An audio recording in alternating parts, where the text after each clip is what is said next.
As I always do when leading petitions debate, I shall set out my role here today. I lead these debates not because I have specifically asked to do so or that I agree with the subject matter, but simply because it is my duty to take a number of debates each Parliament as a member of the Petitions Committee. I want that to be very clear. In this capacity, I cover a variety of subjects and, as all my committee colleagues will agree, I am superbly supported by the staff who assist the members of the Petitions Committee. I always believe the Petitions Committee typifies democracy at its best. I am therefore honoured to stand here and debate the views of a percentage of our nation's people on a specific subject. Today is no different. Let me begin today with some information on the World Health Organization. The WHO were established in 1948 and are the United Nations Agency on Health. Their headquarters are in Geneva. There are 194 member states grouped in 6 regions. Their website states that they lead global efforts to expand universal health coverage and coordinate response in a health emergency. One of its many success stories is the eradication of smallpox. It has worked in many areas across the globe in sexual and mental health. It has worked towards the eradication of polio. It helps across developing countries with the provision of clean water, help against the effects of climate change, earthquakes, the list goes on. Giving way and highlighting both smallpox and polio. Isn't the fact of the matter that it's been a worldwide vaccination programme that has enabled us to achieve that? And doesn't that demonstrate the falseness of the anti-vax campaigns? I thank the honourable member for his contribution, and I do believe that the World Health Organization should be proud of an awful lot of the work that they have done. More recently, the outbreak of COVID has brought many questions about the WHO, and that is why I would suggest one of the main reasons we are debating how the WHO can protect our population today. A question I believe should always be asked of any organisation is how is it funded? The WHO gets its funding from member states as assessed contributions. This makes up to 20%. But then 80% from voluntary contributions, again from member states that wish to give more, but also from the private sector and philanthropists. So what can the WHO do at present, and what does the treaty want to do? Well, through international health regulations, the WHO is alerted to potential events and can then give guidance to members. There is a legally binding agreement which directs nations on what they need to do in a public health crisis. International health regulations were crafted in 1969 and amended in 2005 and outline each member's responsibility. It is not really legally binding, though. From what I can understand, the WHO has no real power. Members can choose to ignore what the WHO says. It suggests rather than tells a country what it should do. It has no real enforcement powers, and all it can do is highlight those that don't follow guidance. But now the proposal is that through the proposed treaty, the WHO would be able to police its powers to motivate a country into doing what its officials believe is necessary. Some countries don't want this to happen, and the petitioners do not want the UK to agree with this without a referendum. Why, may you ask? Well, the petitioners believe that these sorts of powers should be sovereign. They do not like the fact that the WHO officials are unelected. They do not like the fact that some members pay in more money than others and could therefore have more influence on any decisions made. They also feel the same about philanthropists and pharmaceutical companies who make contributions too. Are they being over-concerned? In the treaty, there is a change of language from should to must. But are the WHO only doing their job to protect our population? There appears to be nothing about lockdowns, and I know that is one of the biggest concerns of the petitioners. The next question is, what would policing member states look like? It would probably mean sanctions, services or resources being withheld. But would that only affect the smaller countries? Would it really bother the superpowers? Would it really bother the members paying in the most money? Each question does tend to lead to another. It leads me to another part of the petition. Maybe a referendum is required. I genuinely don't believe in referenda. I was elected to stand here, educate myself on the various topics that come before this House and make decisions on my constituents' behalf. It is a position of privilege and does involve a lot of reading, but that is an important part of this position. Our constituents have their own jobs to do and therefore do not have time or maybe even the ease of access to the information we have in this place. Indeed. But the honourable gentleman is quite right that he's elected by his constituency to speak on their behalf. But when it comes to the matter of sovereignty, surely that lies with the people. He is only, like I am, a custodian of that sovereignty for a brief period of time when it must be returned intact to the people who elected him so that they can elect someone else if necessary. And when it comes to giving sovereignty away, that has to go back to the people, and that needs a referendum because the people will decide whether they wish to give their sovereignty away. Thank the honourable gentleman for his intervention there, and I do actually come on to this right now. Is holding the referendum the right tool now? We had one in Scotland. It was widely accepted on all sides that it was to be a once in a generation. Those who lost have ever since pushed for another referendum. The same happened over Brexit. They consumed the nation. They are divisive. They polarise positions and leave a lasting legacy of division. So, is a referendum appropriate? Well, that's for the government to decide, but if they did, they must make all the facts known. But I would also suggest that petitioners, while playing their part in the education process, must do so also in a sensible manner. I have no time for conspiracy theories. There is a push for the WHO to gain policing powers over pandemic response, and our government needs to seriously look into this, as at least 156,000 people are concerned enough to have signed this petition. They are not alone in their concern. Some countries, I have already stated, have said they are not signing the treaty. Are they right? Whatever our politics may be, we should always be careful to hand over powers like this to an organisation that can be influenced by nations other than ours. Questions about whose agenda the WHO takes will be asked, and they should be prepared with some answers if they are to quell the concerns of many of the voices speaking on this subject. In summary, the WHO do some wonderful work. COVID has proved what devastation a pandemic can bring. There will be no doubt another at some point, and we do need that global perspective. We are a global community. Therefore, what happens here can soon have a bearing on a country across the globe. The question the petitioners are essentially asking is, should an unelected organisation have the powers to sanction countries like the UK if they do not wish to comply? That we have no real choice but to comply. Should the UK, without a referendum, sign up to this treaty?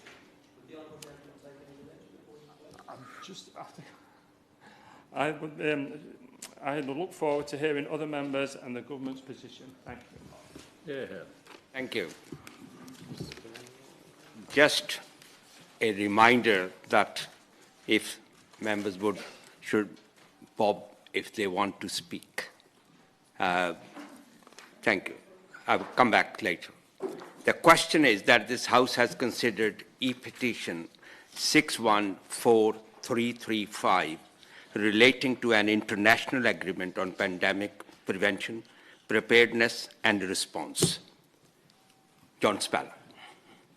Thank you, Mr. Sharma. Pleasure to serve under your chairmanship. I was only intending to make a few interventions, but when there were very few people initially in the chamber, as I said to you, I was therefore wanting to make a brief contribution. See, firstly, part of this argument has been about vaccination. And we go back to Dr. Wakefield and that appalling piece of chicanery, which was the supposed impact of the MMR, for which has now been completely exposed, completely discredited, and indeed he is Mr. Wakefield and no longer a recognised doctor. But considerable damage was done, not just in the UK, but across the globe, with large numbers of parents worried about the MMR vaccine and then their children not having it. Suddenly, a disease that had been almost entirely eradicated decades ago, measles, starts to spread with very considerable impact on many children's health. We've already discussed how polio has been almost entirely eliminated, how smallpox appears, must always be conditional on this, to be eliminated by vaccination. Yet, out of that poisonous cesspit of the right-wing conspiracy theorist ecosystem in the United States, and I'm a huge supporter of our alliance with the US, but within that there is an appalling subculture of those who live by conspiracy theories, and the anti-vaccine campaign is one of those, with detrimental impacts on health. And that obviously then fed into the COVID. We already have international bodies dealing with some issues. With the influenza vaccine, the International Committee, when this year's variation appears in the Southern Hemisphere, then gets to understand the basic structure and then informs the vaccine companies in the Northern Hemisphere, and we all produce that in order to fight that. Very occasionally, they get that wrong. Most of the times they get it right, and that has a huge impact both on the health of individuals and on the impact onto the health service. That is about international scientific cooperation, and the COVID vaccine was an exact demonstration of how international cooperation had enabled us to produce a vaccine within something like 12 months instead of the normal 10 years. That is a great contribution to health and to stabilising and succeeding with the situation. With regard to referenda, there is an argument on major constitutional issues. For example, when it was proposed to change the voting system in this country, I think it was perfectly right to put that to the public, and the public very sensibly turned that down. And I don't think, by the way, that anybody should try and change the voting system without a referendum on that, on that issue. When there was an argument about, which could not be resolved here in Parliament, there was an argument about our relationship with the EU, then it was perfectly proper to have a referendum, and the people decided on that. What we can't be arguing is every blimmin' issue, every policy, every treaty. We're signatories to hundreds of treaties around the world. Of course. I thank the honourable gentleman for giving way, but has he read the pandemic treaty proposed by the WHO, and has he also read the amendments to the international health regulations that have to be looked at alongside that very important document? Yeah, you mean this is the request for this to be drawn up, not finalised yet, I don't think. This is a request to be drawn up by the previous Prime Minister, the member for Uxbridge. Is that what we're talking about? This is into fantasy land. The ability, as we saw, unfortunately, during the pandemic, the ability to get coherence across countries, even sometimes, unfortunately, even to move vaccines, is difficult. And there is the need to move at speed, because we absolutely saw the speed at which the pandemic, this was a COVID pandemic, it could equally have been an avian influenza pandemic. Indeed, there's a huge amount of similarities between, again. I thank the honourable for giving way. He says they have to move at speed. Does he support the fact that Pfizer moved at the speed of science to the effect that they never even tested whether the vaccine was actually stop transmission or contraction of the virus? And with this House mandated people to lose their jobs for not taking a vaccine which was unproven, unsafe, and was actually never going to stop them transmitting the virus. It certainly wasn't unproven, certainly wasn't unsafe, and had a huge beneficial impact across the world. And unfortunately, we do have some, a very limited number, and we all get letters on this, of those who wallow in this realm of the conspiracy theories. And indeed, we've just had another example there. But the point I was making is, we sign trade treaties, we sign the World Trade Organization. That leads to certain forms of arbitration, which we are bound to. We've just signed a treaty with Australia as well. All of these put obligations. That's part of actually engaging with the world, unless we want to be North Korea and have a policy for hermits. And then we have reference to major pharmaceutical companies. I thought the pharmaceutical companies, and there are criticisms of them in some other areas, but I thought that the mobilisation of their intellectual power and their production capacity in producing a vaccine in record time to stem the tide of COVID was absolutely magnificent, along with the support, for example, one of the great villains of all these conspiracy theories being Bill Gates, and also the huge amount of work that his foundation has been doing in trying to eliminate tropical diseases, often little noticed, but making a huge impact onto so many millions and tens of millions of people, especially children, in Africa and in other areas. Therefore, what we're seeing is an overreaction, over hysteria, and I would argue, Mr. Sharma, that we should give it a firm rejection, as I'm sure it would do if it ever came to the floor of the House of Commons, and we should support international cooperation for international health. Member to speak. 2 points. One is that the intervention should be brief. Secondly, those who are speaking, if they could refrain for intervention, let the other members to come, otherwise the timing might be an issue later on. Danny Kruger. Thank you very much, Mr. Sharma. I'm very grateful to be called, and my thanks to my friend for introducing the debate and to all the petitioners who've brought this very important matter to the House. And I'm pleased to see so many colleagues present today. In fact, it suggests to me we should be debating this matter on the floor of the House, and I hope we will do in due course, as I will explain. I also want to give my thanks to the organisation Us For Them, who I've been working with on this and other matters, the campaign group who led the calls on behalf of children and young people during the lockdowns and are now very concerned about what this proposal might mean for the most vulnerable people in our society. Now, I acknowledge the impulse behind this treaty and the proposals that are before the World Health Alliance. I acknowledge that global threats that defy borders do require global cooperation. And it is certainly true to say that in this country we were not sufficiently prepared for the pandemic when it broke out. But I don't believe that the lack of readiness was a lack of international cooperation. Indeed, the degree of international cooperation was astonishing.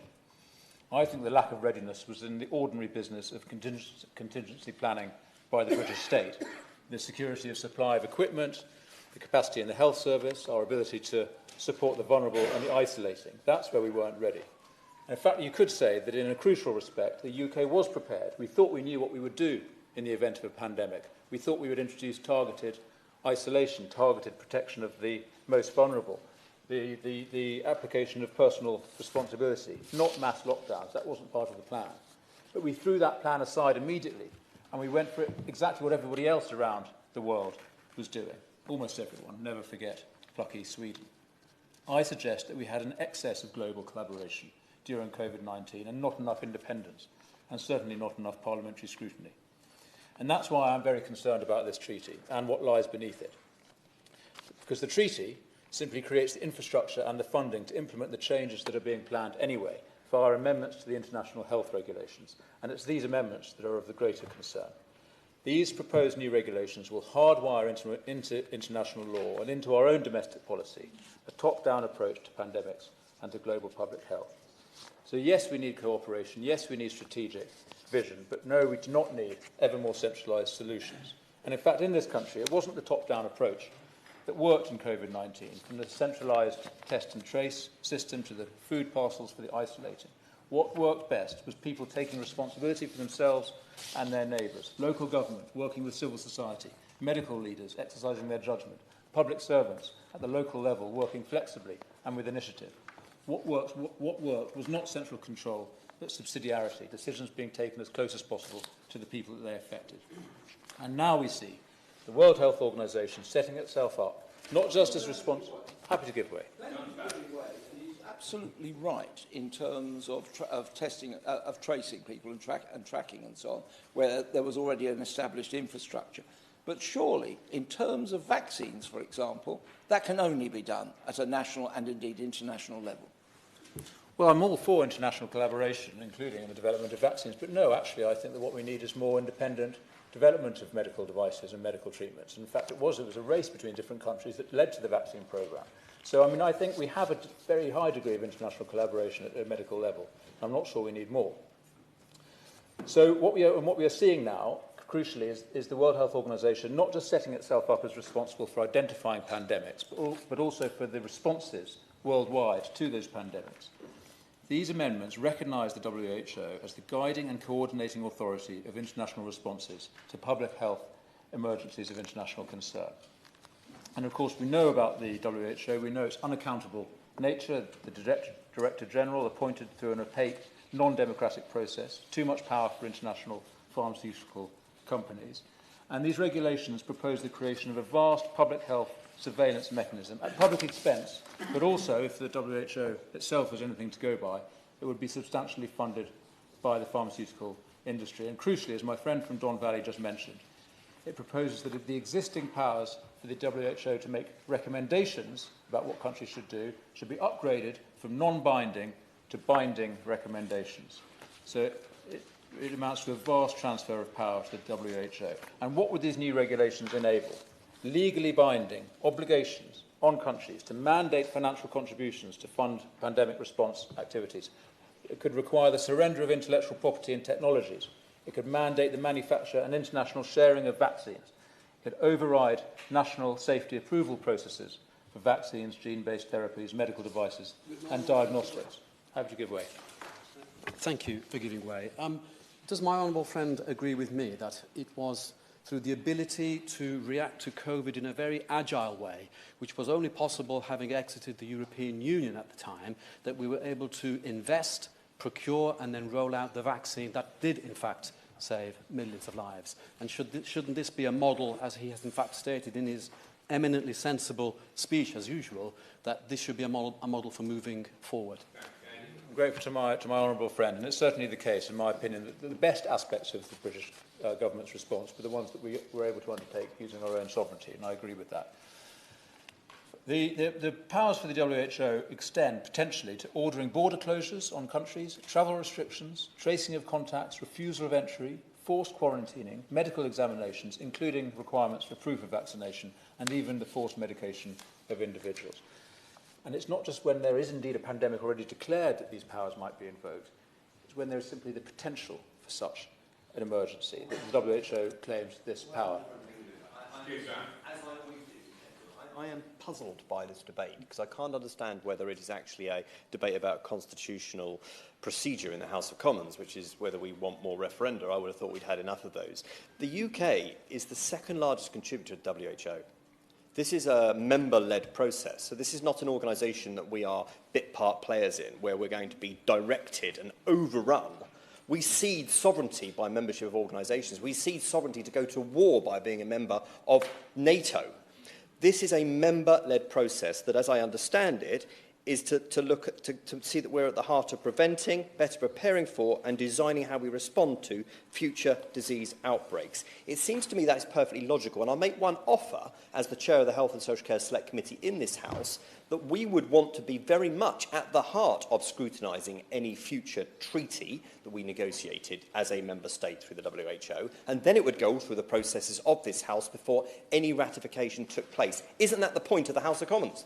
Hear, hear. Well, I'm very grateful, and that's a very important contribution and suggestion by my honourable friend, and I absolutely agree. I mean, he's not totally right about the way the WHO works, of course. A simple majority of member states would approve these new regulations, and a two-thirds majority would approve the treaty. So even if we objected to it, it could still go ahead. We would then have the opportunity to opt out, which is what I suggest we do.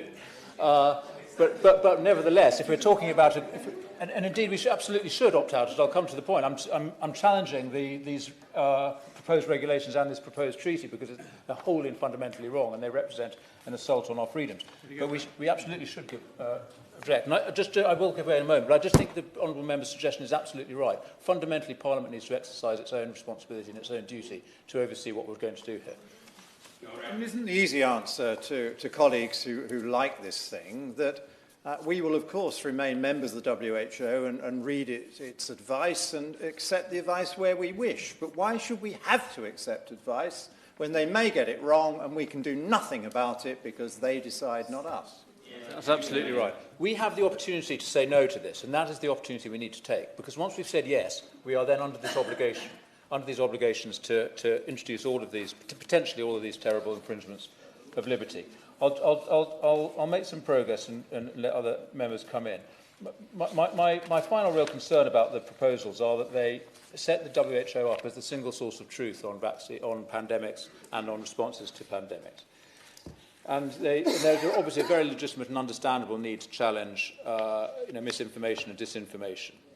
There is a real danger there, but surely members should recognise that there's an opposite danger too, when a single agency, a single supernatural national agency becomes the sole source of information on what is true.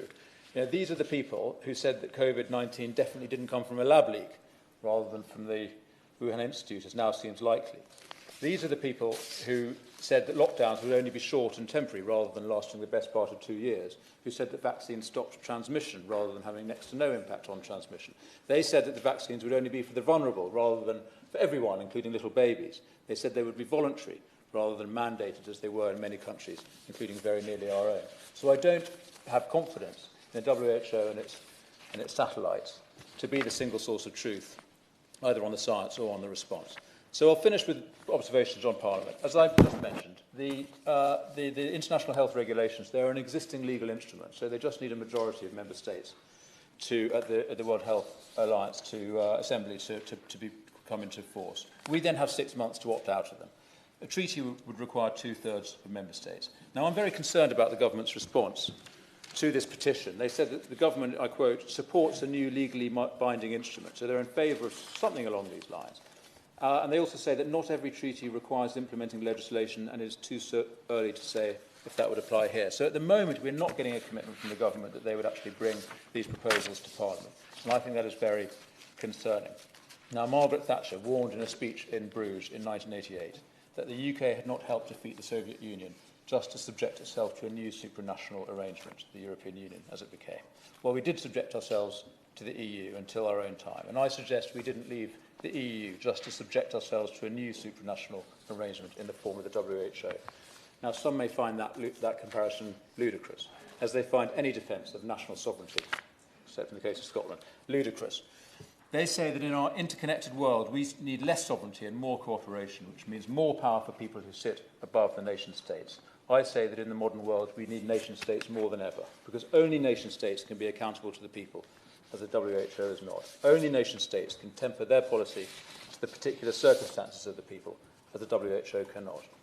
Only nation-states have the legitimacy and the agility to adapt to the huge threats and opportunities of our times, as the WHO cannot. Now, I firmly believe this treaty and the regulations are another and a greater threat to parliamentary sovereignty, and it's not clear if government will submit the treaty and the regulations to parliamentary approval, but I very much believe that they should, and that should be the commitment that we get from the Minister today, I hope. Thank you. Justin Matters. Thank you, Mr. Chairman. It's a pleasure to see you in the chair this afternoon. And I think today's debate is an incredibly important one. It does raise important issues about sovereignty, but I think it also delves into issues which are far broader than that, which we've touched on already. And I'm under no illusions as to why this petition has received such a large number of signatures. It is because of what has been suggested could be in this treaty. But whilst researching for this debate, I did find a broad range of concerns, some of which I think are entirely reasonable, others of which are completely absurd. On the absurd side, there is a narrative that's been created that the World Health Organization is a body intent on world domination, borrowing tropes from conspiracy theories. I found one website referring to the WHO as globalists who drain our resources, serve our enemies and continue working to establish a global dictatorship over everyone and everything. I believe that sentiment is clearly ludicrous, as is the reference to the WHO being owned by Bill Gates or indeed the Chinese government. The reality, however, is far more mundane than the narrative spun. The first key point to remember, of course, is that nothing has yet been agreed. The treaty is being negotiated by, as we speak, amongst others, representatives of the United Kingdom. It really cannot be viewed as having something being imposed upon us when we are actually helping to develop. Indeed, it's also important to note that it was actually our Prime Minister at the time who was one of the signatories of the statement of intent to actually instigate these discussions. I certainly will. It's on the record, as a former international health minister who has been responsible for the WHO within government and working with them, they are a supranational organisation, but they 100% are driven by their members. And we, as the second largest donor and one of its founding members, are one of the most respected members around that table. So we are designing this process. We should be proud of that and at the heart of that, and then submit it to scrutiny by us doing our job. Does he not agree? Yeah, I'm grateful to the Chair of the Select Committee, who indeed has got a great deal of experience in this area, about why actually as a country we are leaders in this field, and why we should be proud of our role in creating WHO and fighting these pandemics that have happened over recent years. And I think it's also the case that, like all treaties, there is an opportunity for parliamentary intervention that's set out in the law. That's already established, and the government have committed, I think, in their response, that any subsequent domestic regulations would need to be passed before this treaty is actually ratified. And of course, as we've already heard, we can, if we decide, opt out of it. So there is no question that this is something that is going to be done to us. We have the opportunity as a sovereign nation to say no to this. And I think, actually, given the amount of time that this House has spent debating questions of national sovereignty over the last 5 or 6 years, I think it would be counter to recent experience for us to be doing something that would actually give away sovereignty.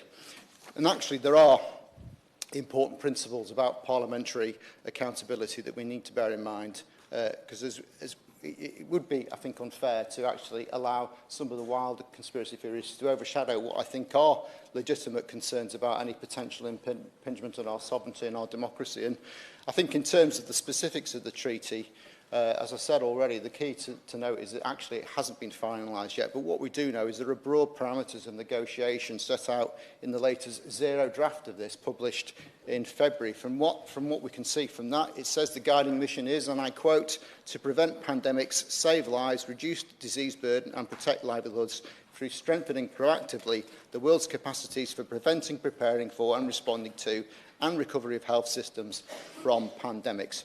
Now, I would be very surprised if anyone objected to that as a set of guiding principles, but it is reasonable to ask what this definition means in practice. What is the procedure for declaring a pandemic, and what safeguards will be in place to ensure that individual liberties and rights are protected?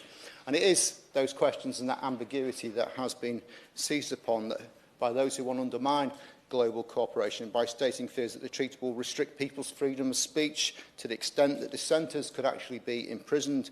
It would impose instruments that impede on our daily life, and also institute widespread global surveillance without warning and without the consent of world leaders. In other words, some of the hallmarks that we see from totalitarian governments, combined with supercharged lockdown measures, of course, which are all already within the power of this government under the Public Health Act 1984. And indeed, these things under this treaty would apparently be done without our government having a say. If those claims had any basis in fact, then I think we would all be right to be concerned. But those claims are simply ones that do not stand up to scrutiny. Fact checkers have consistently stated that the WHO would have no capacity to force members to comply with public health measures. Indeed, a WHO spokesman is quoted as saying, as with all international instruments, any accord, even when agreed, will be determined by governments themselves, who would take any action while considering their own national laws and regulations. So the very idea that we would allow our citizens to be imprisoned by a third party for expressing an opinion on something in this country is absurd. It is just not going to happen. We live in a liberal democracy, and I know that members across this House are determined to keep it that way. It is those nations that want to undermine Western democratic values, who want to create disarray, who are pushing this narrative that there is an unaccountable, unelected global group of people who are seeking to take control of our lives. So we can both protect our values of freedom and democracy and work more closely with other countries in the face of a global threat. Those two aims can be entirely consistent with one another. Creating a global treaty is an entirely reasonable and responsible course of action. One of the most important messages to emerge from COVID-19 was that we need to be better prepared for the next one. We have learned that global cooperation is crucial to success, whether that is coordinating measures to suppress transmission or conducting vaccine rollouts. It took the world far too long to understand that under the conditions of a pandemic, nobody is safe until everybody is safe. So to my mind, the question is much more about whether this Parliament and this government is up to the task of dealing with another public health emergency in a way that ensures democratic accountability and public confidence is maintained. As someone who spent many hours dealing with public health regulations during the COVID pandemic, I would say there is much to be done in terms of improving how Parliament has a role in that. And we know at times decisions had to be taken quickly, but far too often COVID regulations were debated weeks or even months after they were introduced. And as the pandemic progressed, it felt that there was no effort being made to have regulations debated before they came into force. And on numerous occasions, there was no objective reason as to why that needed to be the case. Indeed, sometimes the rules were only made publicly available on the government website minutes before they became law. So trying to obtain clarity about which measures, individually or collectively, were considered likely to lead to an increase or decrease in transmission rates was mission impossible.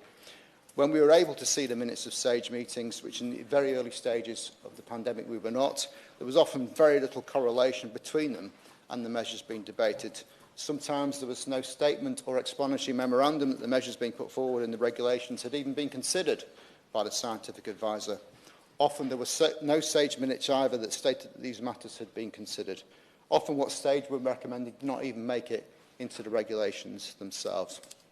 I'm sure many of us can remember the contradictions and confusions about some of the measures that were introduced. Why was an area in a particular tier, and the lack of clarity about how you moved in a tier and out of a tier, the decision to close pubs. I will. I'm glad he agrees that we needed better parliamentary scrutiny and more options for the handling of the pandemic. But given that that is the case, how on earth does it make sense to give away powers to an international quango who would then instruct future ministers to do these things, and Parliament would be told it had no right to talk about it or to vote on it? Well, if that's how it was going to proceed, then I would agree with him, but I don't believe that is the case. And I think anyone on that side who's concerned about parliamentary sovereignty and scrutiny would not have voted for the EU revocation bill, which has put thousands of laws into the hands of ministers without any parliamentary accountability.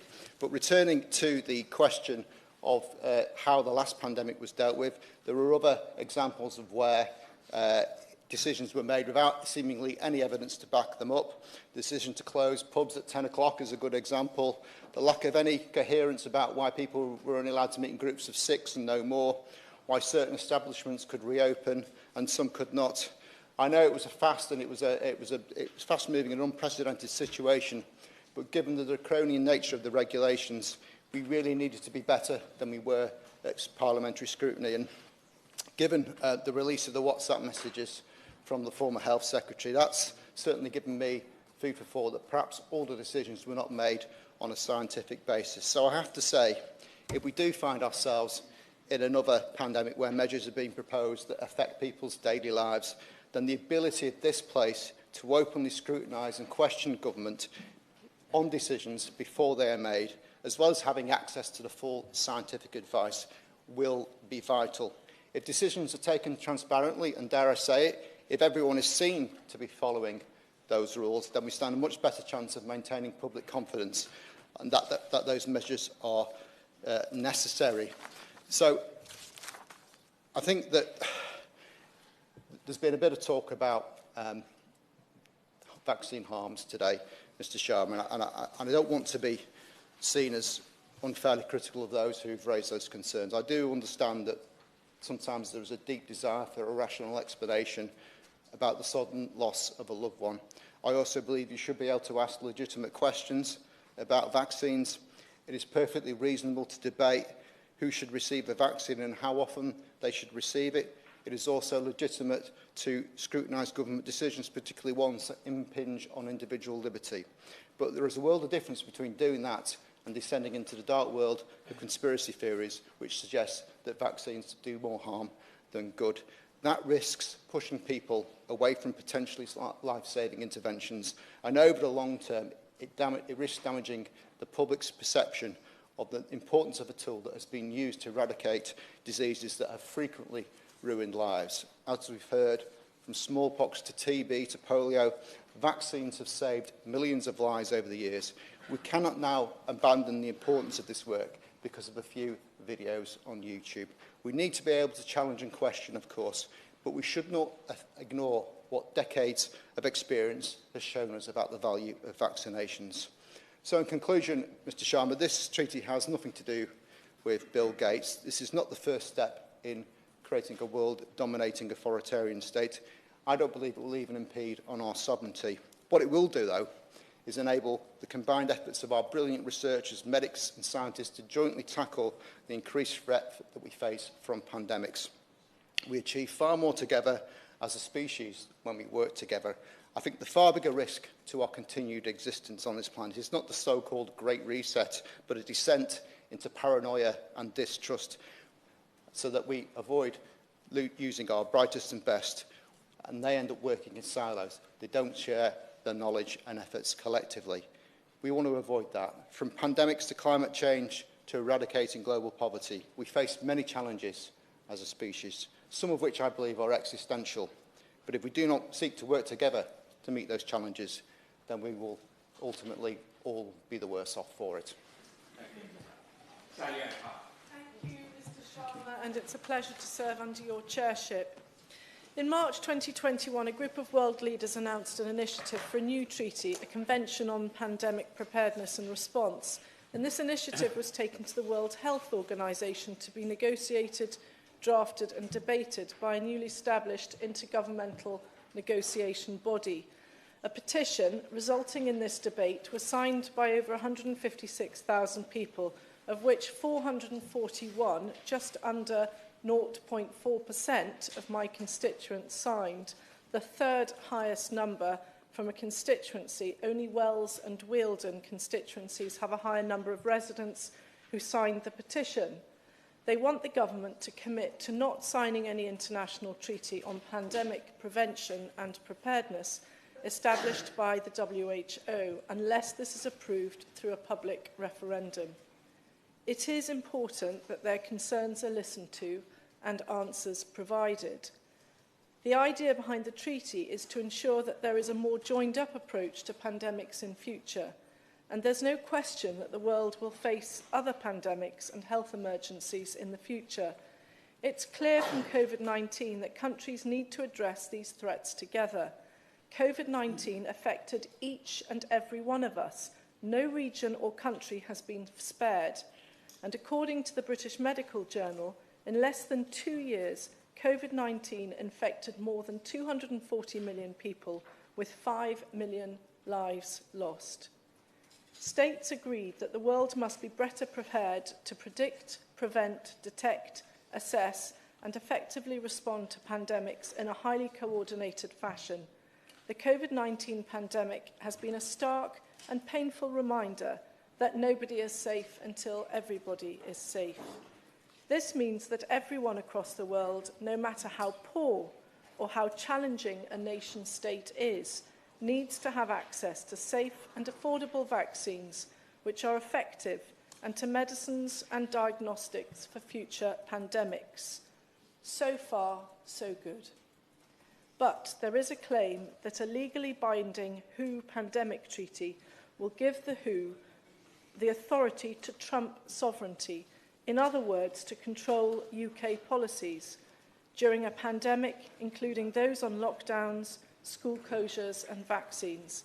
If true, this should be a valid concern for every country and I would ask the Minister to provide reassurance to my constituents who signed this petition that it is firstly a voluntary treaty, secondly that it does not overrule the UK's ability to legislate for our own pandemic-related policies, and thirdly that no UK sovereignty would at any time be ceded to the WHO. There are also claims that the WHO has continued developing 2 international legal instruments intended to have force under international law, with the aim of increasing its own global authority in managing health emergencies, including pandemics. It is claimed that these 2 instruments work in synergy, that the International Health Regulations, the IHR, amendments lay out new and specific powers and processes designed by the World Health Organization and its sponsors during health emergencies, and extending the context within which such powers can be used, and that the treaty provides the terms for the administration, financing and governance of the powers and processes underpinning the enlarged international health regulations. Whilst the government has so far expressed support for the treaty and has said it is actively shaping its design to ensure it improves how the world prevents, prepares for and responds to future disease outbreaks of pandemic potential, it is also made clear that the key will be to ensure the final text is clearly in the UK national interest.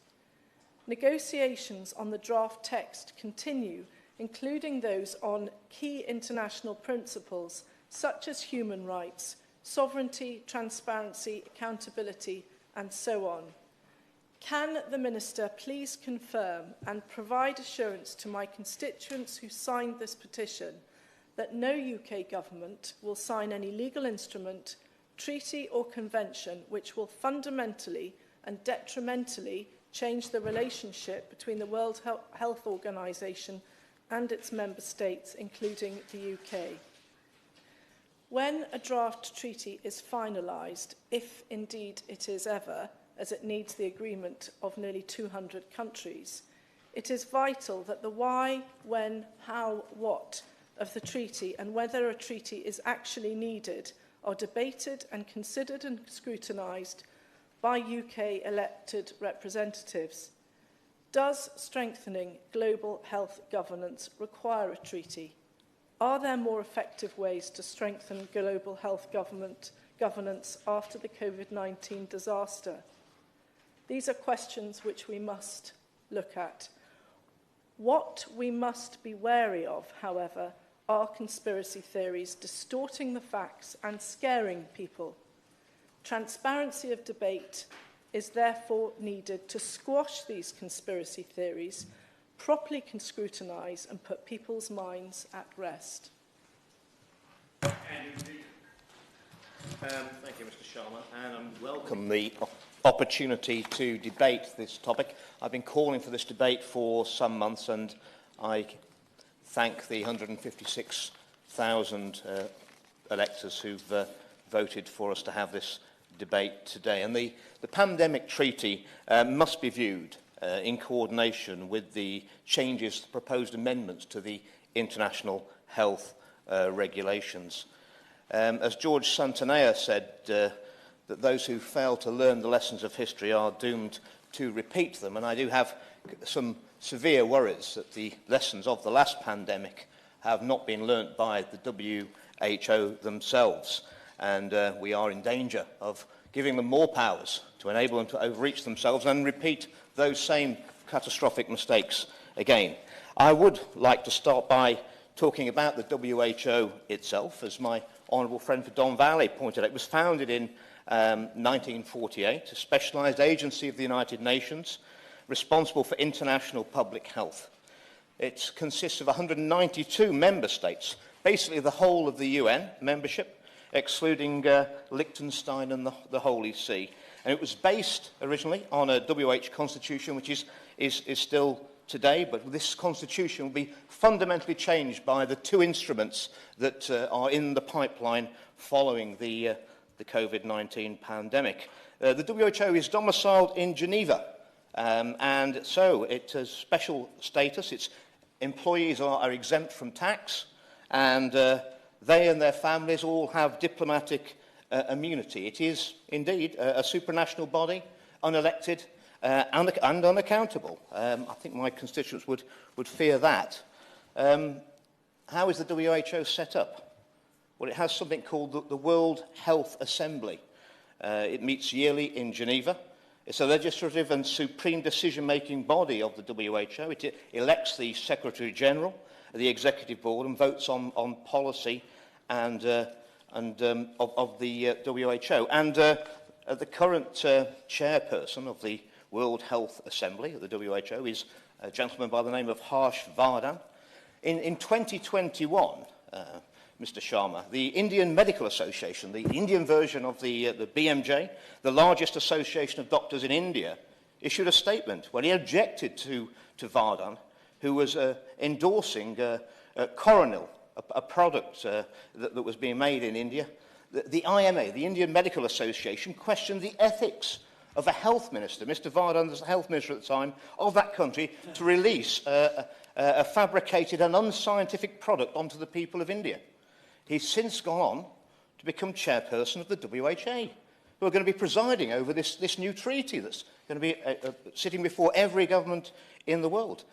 Given that he resigned from the cabinet in India over this controversy, why has he ever been trusted with greater responsibility? It seems he's failed upwards, like many at the WHO and the WHA. So, the original ideals of the WHO were completely laudable. The WHO is to serve the health of the people. It's governed by its member states who will implement health policy in the interest of our people. State sovereignty and the rule of law will be respected. That's under Article 3 of the International Health Regulations, before they're amended. People's self-determination will be fully respected. All human rights, conventions and other acts will be respected that countries have joined up to. That was protected under Article 54 of the original Regulations of Human Rights. But who's now funding the WHO?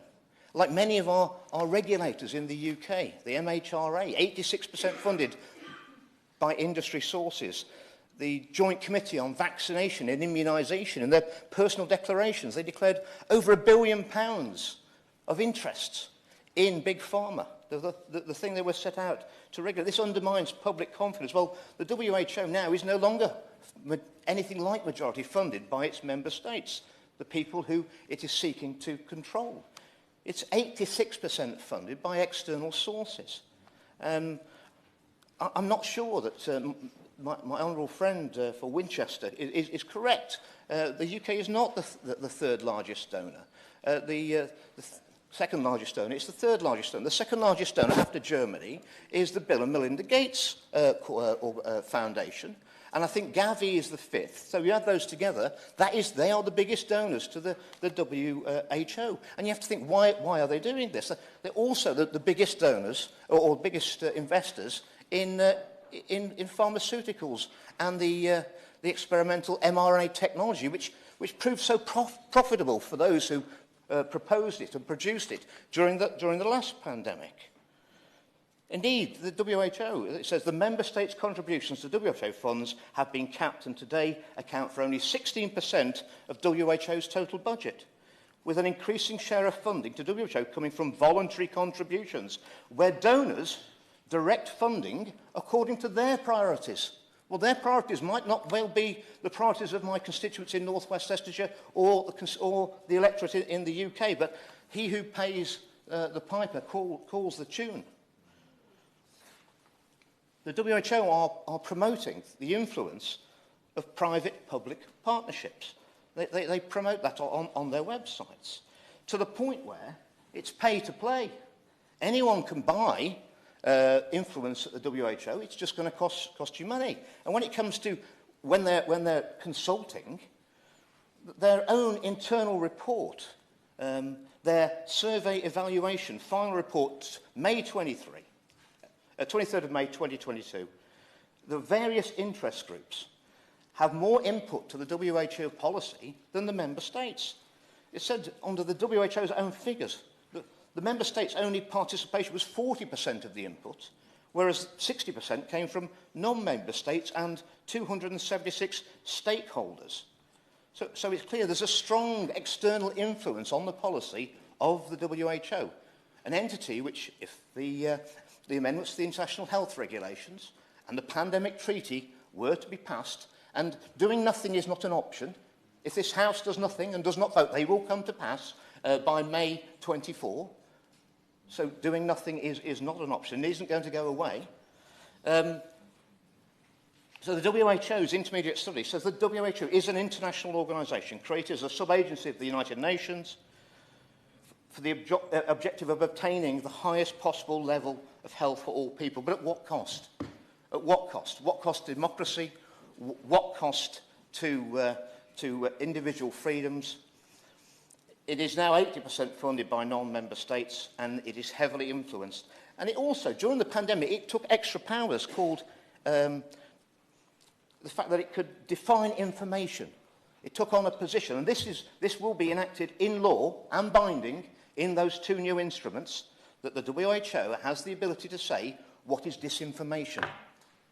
And when anybody says to you that the science is settled on any issue, I suggest that this House would smell a rat straight away, because science is never settled. There is always open for modification, for new things to be discovered, theses to be refined. And what the WHO is saying is that the WHO will be the arbiter of what the science is. And that cannot be right. It's a bit like someone saying the market's changed. Well, in my experience, it never has. So that is a huge grab of power. And the two instruments, the Pandemic Treaty and the amendments to the International Health Regulations, are progressing in parallel. And for those who, I just really worry whether colleagues in this have actually read the treaty, because clearly, you know, when you take out the words "not binding" as an amendment, it then becomes binding. You know, these are binding treaties. If we do nothing, these treaties are binding. They're legally binding across all the nations. They're bringing in an idea called One Health. And this then extends the ability of the Director General of the WHO to call a public health emergency of international concern, which incidentally is abbreviated to FAKE. FAKE. So, and it says that he can bring it in on the suspicion, the risk of an international incident. It doesn't even have to be about a pathogen that's affecting humans. It can affect animals. He's taking the powers because of the environment, or an increase in the levels of CO2. I suggest that honourable and right honourable members read the treaty. It's a massive extension of powers, and at the drop of a hat, one man, Mr. Tedros, can call for massive powers to the WHO. And not only will he call when he takes the powers, he will decide when the pandemic or the emergency is over, and when he'll possibly give us the powers back to this House, where elected representatives are supposed to be representing the interests of our constituents. Well, that will all be suspended. And I would, while we're talking about Mr. Tedros, I mean, I would just remind the House that this gentleman who will be deciding the fate of the world, it'll be within his gift to call these emergencies. The conduct of the WHO in the recent Ebola outbreak in the Democratic Republic of Congo, where 83 individuals who are working for the WHO sexually abused local women, and including the sexual assault of a 13-year-old girl. And it was all covered up, Mr. Sharma. And in a leaked document from the WHO, which would have been in front of Mr. Tedros' committee, a confidential UN report submitted to the WHO last month concluded that the manager's handling of the case didn't violate WHO sexual exploitation policies because the woman concerned was not a beneficiary of WHO aid since she didn't receive any humanitarian support. That is completely unacceptable. If that's the rules of an organisation, they'll be deciding whether my constituents are locked down for 6 months, 3 months, and whether they can go and see their granny. I don't think it's acceptable. Also, these new treaties, They compress the time for governments of mandatory reporting lines of 72 hours from when a risk to public health has to be reported to the WHO, and he'll make a decision. This is far too little time for any research, any meaningful research to be done as to what the real risk is, and it will lead to lots of potential for false alarms and unnecessary disruption. These are huge powers that these two instruments would seek to take away from this Parliament and every other Parliament around the world, and they need to be considered very, very strongly. Sticking your head in the sand isn't going to do. It won't do for my constituents. You know, if we learn anything from the vote we had in 2016 is that people in this country, they do not want to be ruled by unelected, unaccountable bureaucrats. And there's no one more unaccountable and unelected of people in the WHO who don't pay tax, and they and their families have immunity from prosecution because they've got diplomatic immunity. They're also under the huge financial interests of whoever wishes to fund them.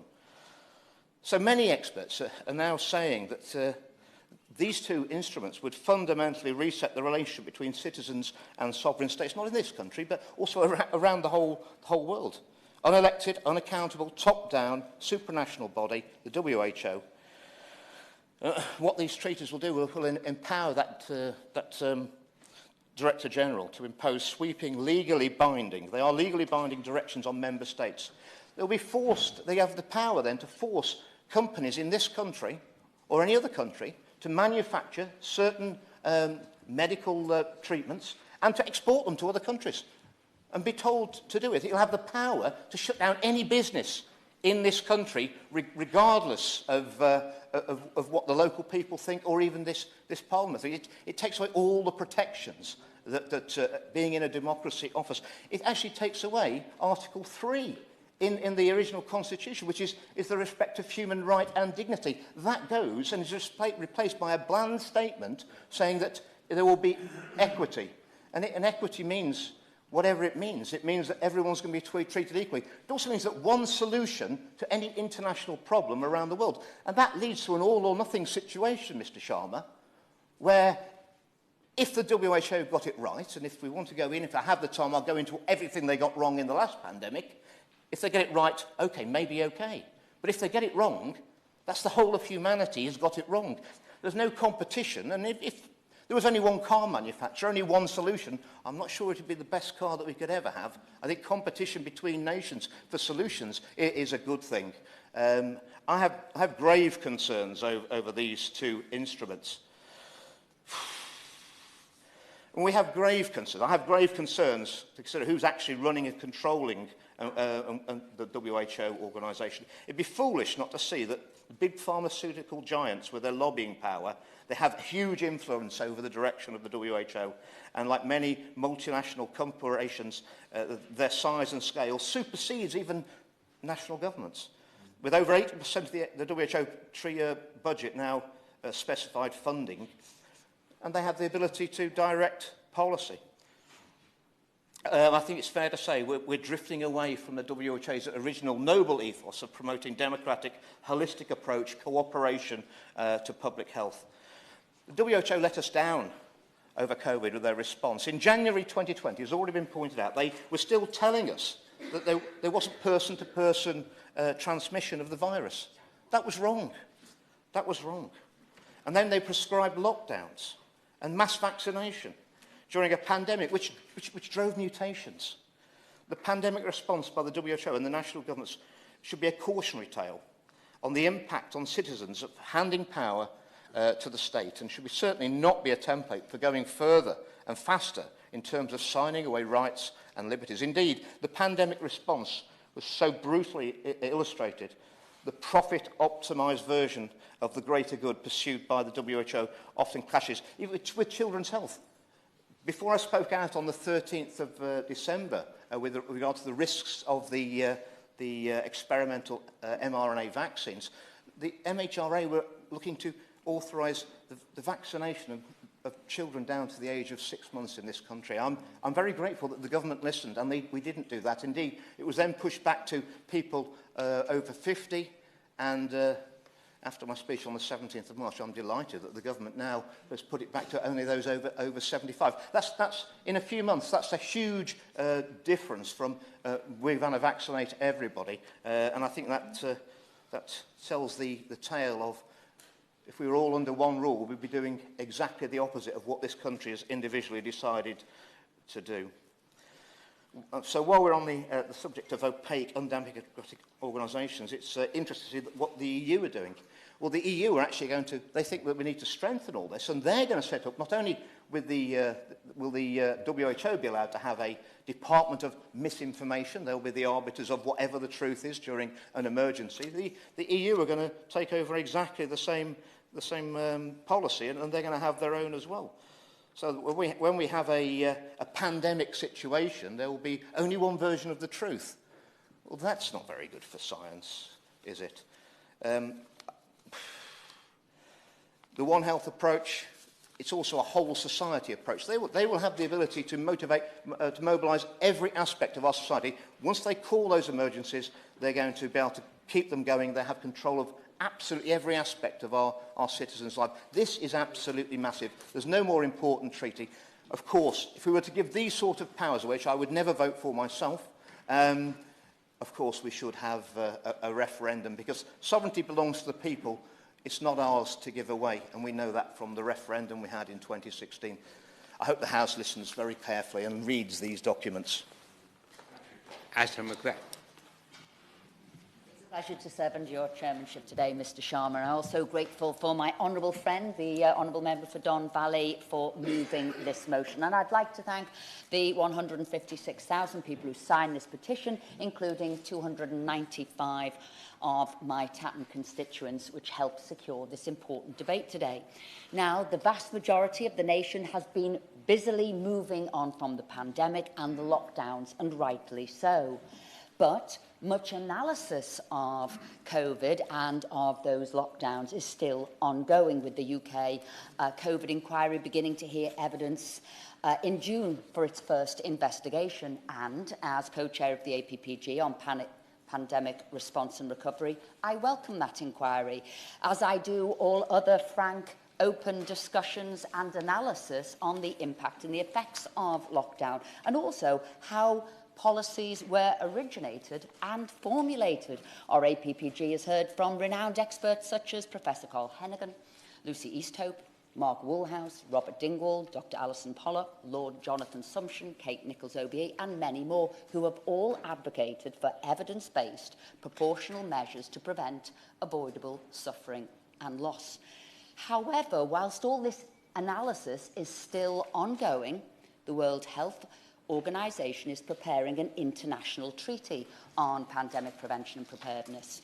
And it's this treaty that seeks to enhance international cooperation, which sounds good in theory, but critics say in practice it could transfer power away from sovereign and democratically elected nations, and the rights of the individual into the hands of the WHO, an unelected and largely private-funded bureaucracy. And that is the nub of it. Who is having the oversight? Who is creating these powers? Who's going to have a say of it? And that is why people have written to their members of Parliament to have a debate here today. They're saying, where are those powers going? Who is to remain sovereign? Who is going to have oversight?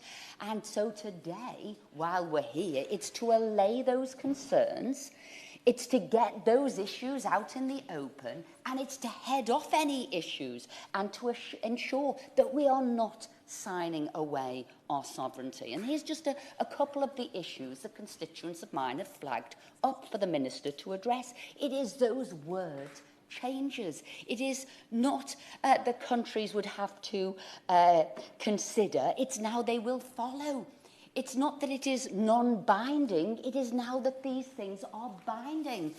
My constituents aren't some kind of conspiracy theorists. They come to me saying, you are my member of Parliament. I want to hear you debate things on the floor of the House. I want you to be accountable, and if you're not, we'll vote you out at the next election. But we want to know that we are in control of what's going on. And that is why we're here today. They are concerned with those word changes, and what we're doing. I will indeed give way. I thank my right honourable friend for giving way, and she's making a great and informed speech. Is she aware, and is the Chamber aware, that the WHO have extended the public health emergency of international concern every 6 months since January 2020? And regarding to the as far as the WHO are concerned, we're still in an emergency, and they will decide when that emergency is over, and they would return these powers to us once these treaties are in place. I want to thank my honourable friend for putting that down and saying those words on the floor of the House today so they can be documented in Hansard. And these are other concerns that my constituents have. They remind me, not that I needed to be reminded, that it was the WHO that went against their own 2019 evidence-based pandemic influenza guidelines. It never advocated lockdowns as a method of controlling respiratory illnesses, but following China's early lead, it began to champion lockdowns. Just look at the U-turns on face coverings. In March 2020, they did not recommend them for healthy people, but the sudden change in their guidance that followed happened despite the apparent lack of any new high-quality research. It was BBC's Newsnight that suggested in July 2020 that the decision was as a direct result of political lobbying. Prior to COVID-19, the WHO had repeatedly overestimated deaths from new infection diseases and outbreaks. For example, in 2009, they predicted a swine flu death toll of 7.5 million and warned that nearly a third of the entire world population would become infected. This led to knee-jerk overinvestment in vaccine contracts, which clawed precious money away from fighting other diseases. In the end, it was concluded that the total global mortality was roughly on a par with annual deaths caused by seasonal influenza, nowhere near the original prediction. It is these issues, or it is those issues, that my constituents are raising with me. Just issues about who is it then we're handing over to control to. So they say, you know, WHO has not covered itself in glory on providing consistent, clear and scientific sound advice for managing many international disease outbreaks. And as we've heard from many people today, the World Health Organization was set up in the aftermath of World War II with the aim of providing a high standard of healthcare for all.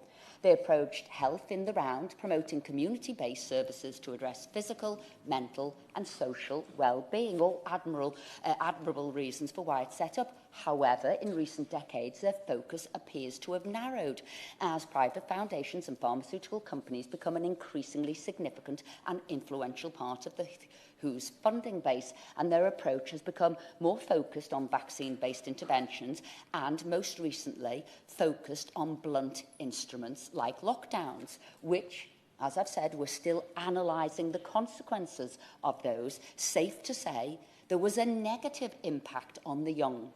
As Ofsted's 2021 damning report pointed out, children had fallen well behind in their education and suffered significantly, particularly in mental health, as a result of that. And here in the UK, it's estimated that school closures will lead to significantly lower life expectancy and £40,000 being lost from their lifetime earnings for each individual.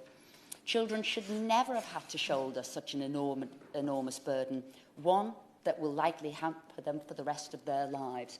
And these lockdowns, these stay-at-home mandates, damaged the economy, but more importantly, it drove many people, and will do, into poverty, to such an extent that Professor Thomas of Bristol University thinks that 2.5 million life years have been lost because of a loss of GDP and because of those lockdowns. That is incredible, what we have put upon people, the poverty that we have inflicted on people with lockdowns.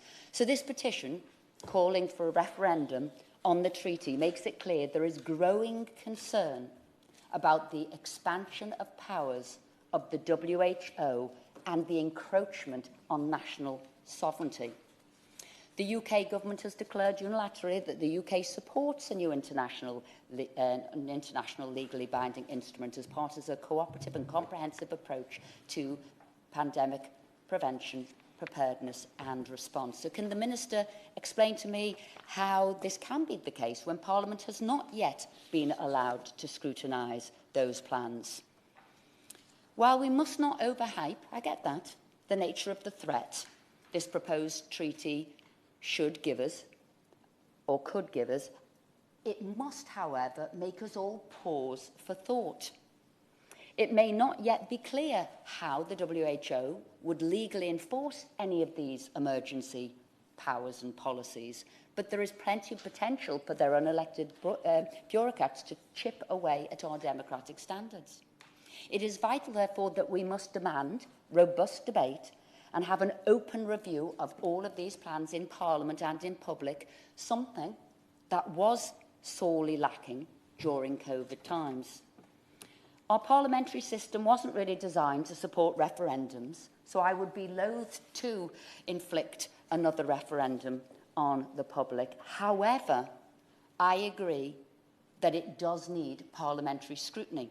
We need debates, we need votes in both houses to ensure this country lives up to its democratic obligations to its citizens and to ensure we continue making our own decisions about how we manage public health threats in this country.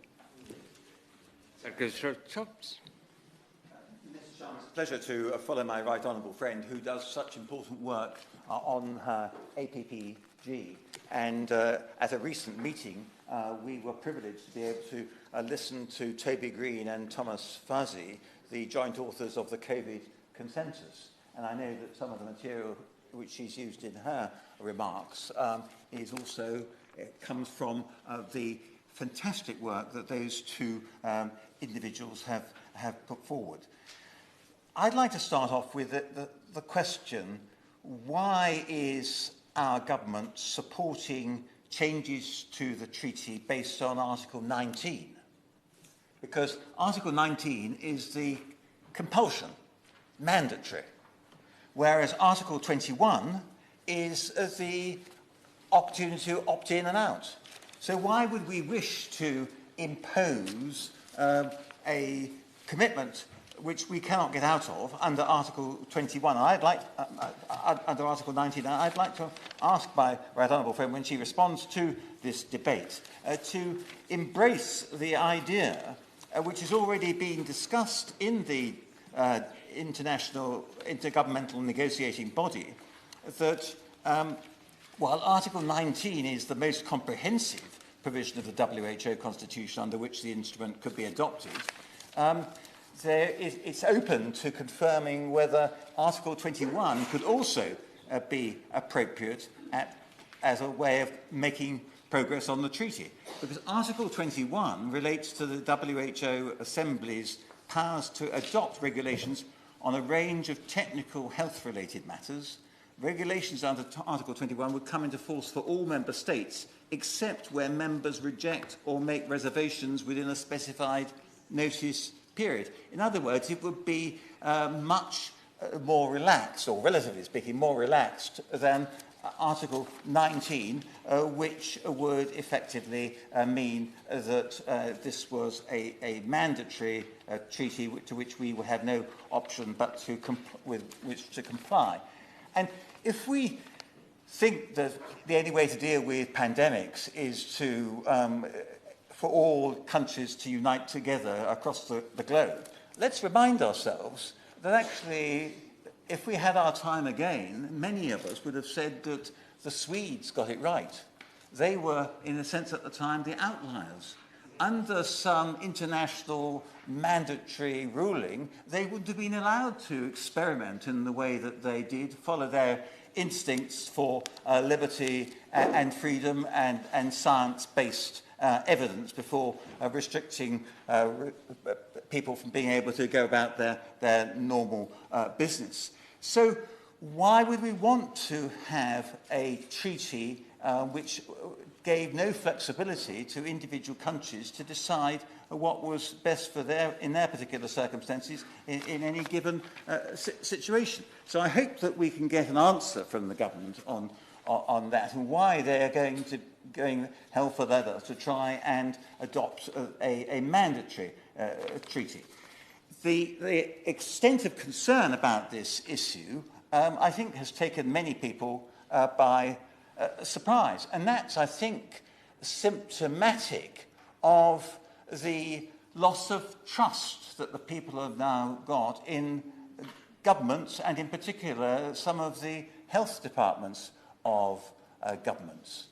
And my right honourable friend mentioned in passing that the WHO itself did a complete volte-face, because they were supposed experts, and they brought forward a document relating to preparedness for a pandemic in November 2019, and that document made no reference whatsoever to many of the measures that were subsequently adopted by the WHO and by other governments across the world. My right honourable friend referred to there was no mention of even the word lockdown, let alone the idea that by confining people to barracks and preventing them going about their daily lives was actually going to be good for health outcomes. And we know now that it's been pretty bad news indeed for people,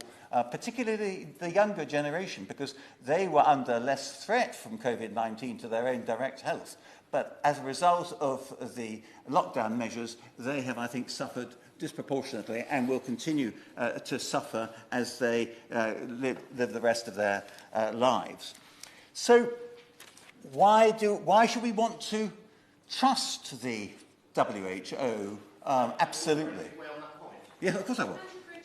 I thank my honourable friend for giving way. He's a stalwart for those who've been vaccine harmed and vaccine bereaved, and he's making a great contribution. Does he agree with me that the WHO has let us all down very badly by its unilateral decision not to investigate where this virus originated? Because if we could find the labs that it was developed in, find out those who authorised it and funded it, and bring them criminally to account, surely that would be the best way of dissuading anyone from carrying out this sort of actions again, which has perpetrated so much harm around the world. Well, my honourable friend makes an excellent point, a question which I was going to, in a sense, pose and seek to answer. Because I think one of the issues is, well, obviously China has a lot to cover up. And if it isn't covering it up, why is it not allowing people to investigate exactly what happened at Wuhan? Why isn't it cooperating with the World Health Organization? And I think the answer to that question is that, in a sense, the World Health Organization is now subservient to China. And for those of us in this House who have long expressed concerns about undue Chinese influence over our lives and over the freedom of Western civilization, I think we need to really take stock and ask ourselves who is in charge of this World Health Organization. And some people have referred to him by what I think is one of his Christian names, Tedros Adhanom, but I'm going to refer to him by his surname, which is Ghebreyesus. He is a former Ethiopian Minister of Health. He previously was a senior figure in the Tigray People's Liberation Front. And some people here today may remember that many senior members of the Tigray People's Liberation Front were also members of the Marxist-Leninist League of Tigray. Mr. Ghebreyesus won support from Beijing in order to become the Director General of the WHO. And the WHO has got quite a large control through him, which is being controlled by China.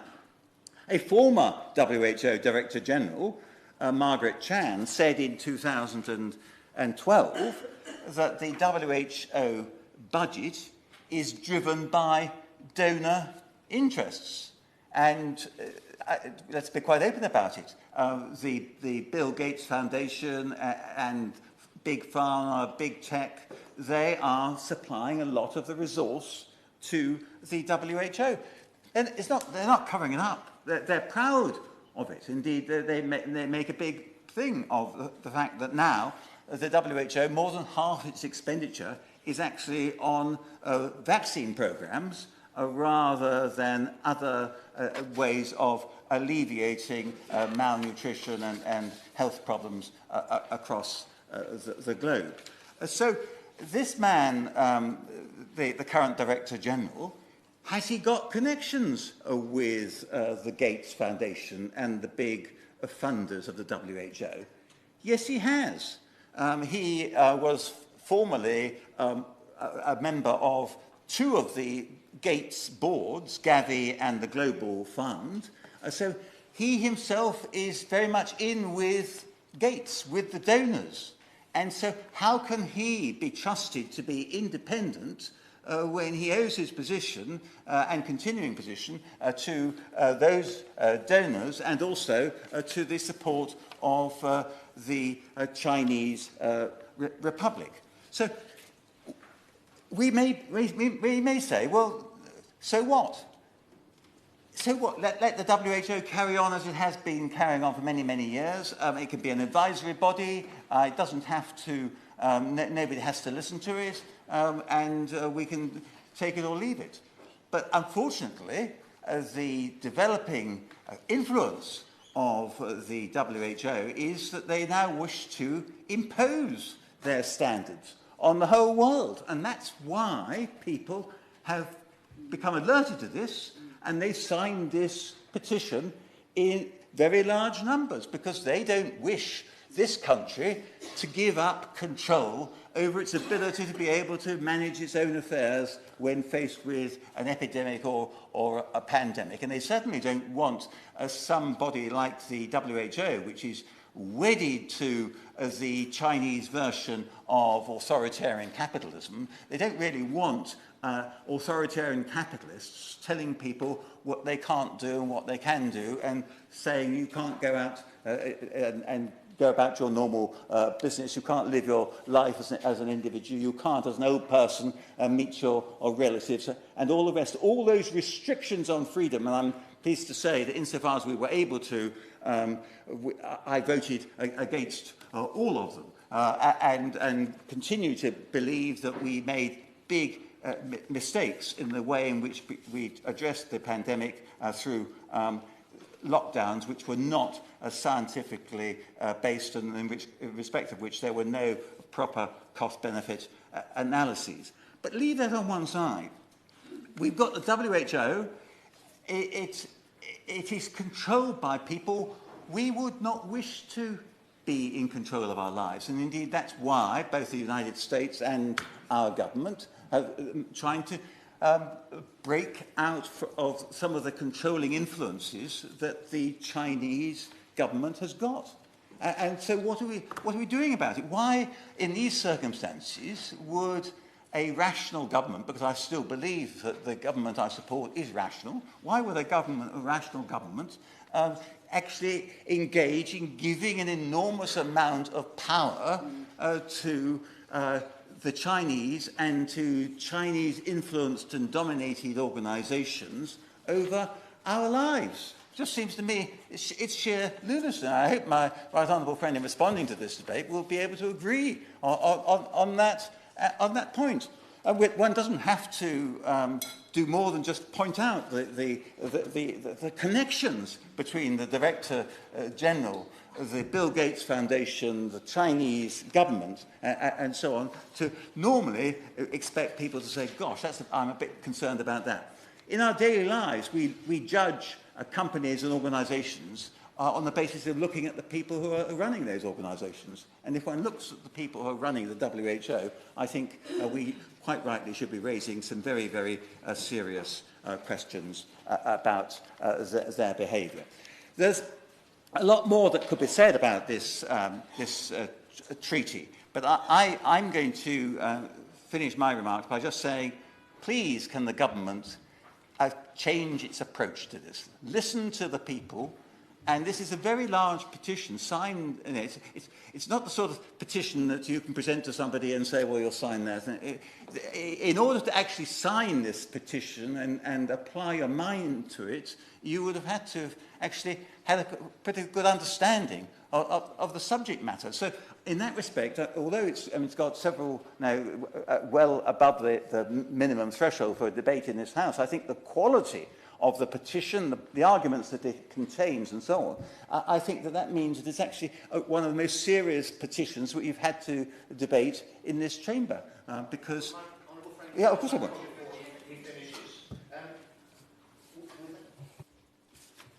Without wishing to be accused of being a conspiracy theorist, can I just spin a scenario to him? A nightmare scenario where the House ignored these new two instruments by the WHO, and sometime in the next 12 months, before they're ratified in May 24, there happened to be another release from a lab, another pandemic, and then both houses of this House were given no time to debate in an emergency situation to ratify these two instruments without debate.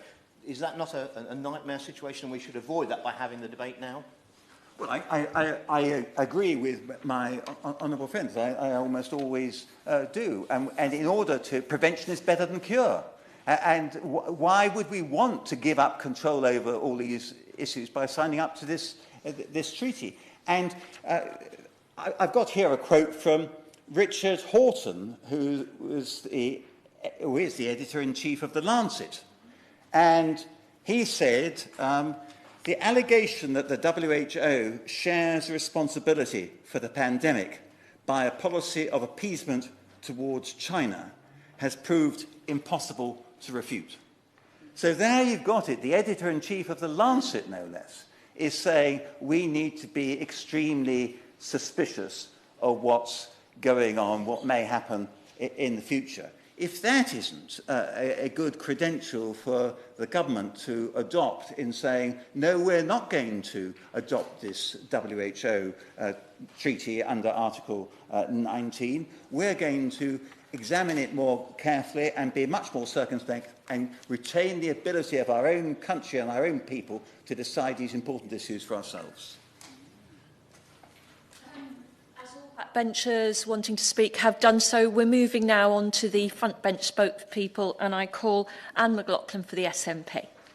Thank you very much, Ms McDonough. There is a need for scrutiny and reflection of the COVID-19 pandemic, and we do need to understand and plan for any future pandemics. But there needs to be an international plan and approach, and the SNP fully supports this WHO agreement. The SNP has supported global cooperation and coordination throughout the coronavirus pandemic, because it's only when the world is safe from COVID-19 that any of us are truly safe. Only by working together and embracing global cooperation, not competition, cooperation, can we tackle global crises such as climate change and pandemics. The COVID-19 pandemic has laid bare the importance of strong global public health infrastructure and how quickly healthcare provision can break down if the basics of medicines, tracking, treatment and other resources are not available. As others have said, international collaboration is the best way to avert and handle future pandemics. And the world, again, is not safe until all populations are safeguarded, wherever they are in the world. I understand the principle behind the petition, and I appreciate that people want to be able to hold their government to account, and we must be able to scrutinise governments. But there appears to be some misunderstanding about the work of WHO and how it interacts with governments. I've listened to and I've done a bit of reading on the reasons given by those who oppose this potential treaty, and they often have concerns that the WHO would be running health policy for all countries who sign up to the treaty.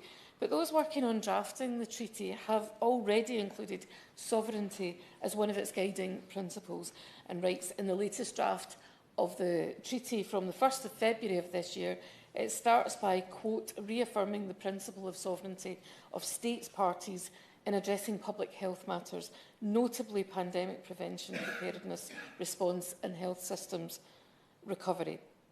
There are no proposals to change this, and the healthcare policy, even in a pandemic, will remain entirely a matter for sovereign nations to decide. The World Health Organization can make recommendations once the global emergency is declared, but they are just recommendations. Contrary to what others have said, they are non-binding. The treaty will not require governments to act on WHO instructions, nor will it require anyone to sacrifice sovereignty. Rather, it will enable governments to plan together, detect pathogens more quickly, share data more broadly, and respond more effectively to the next pandemic. And those concerned with the impact of the WHO's involvement are perhaps unaware or have forgotten that the UK already implements WHO's International Health Regulation, or IHR. These regulations provide a framework that defines countries' rights and obligations in handling public health events and emergencies that have the potential to cross borders. These regulations have been in place in some form since 1969, and the latest regulations have been in operation since 2007. So this has not meant a loss of control over health policy by individual nations.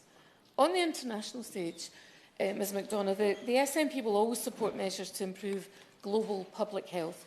These include reversing the damaging aid cuts by the UK government, specifically in this context, those inflicted upon health and well-being projects. Will the Honourable Lady give way? No, I don't think I will, no. Sorry.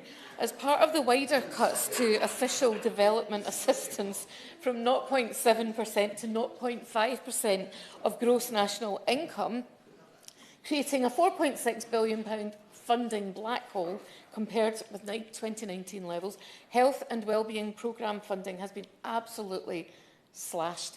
And as part of their wider international development pattern, the UK government is cutting funding for conflict resolution projects at a time of renewed war, cutting health and medical funding during and in the aftermath of a global pandemic, and cutting food programmes during a time of global food insecurity.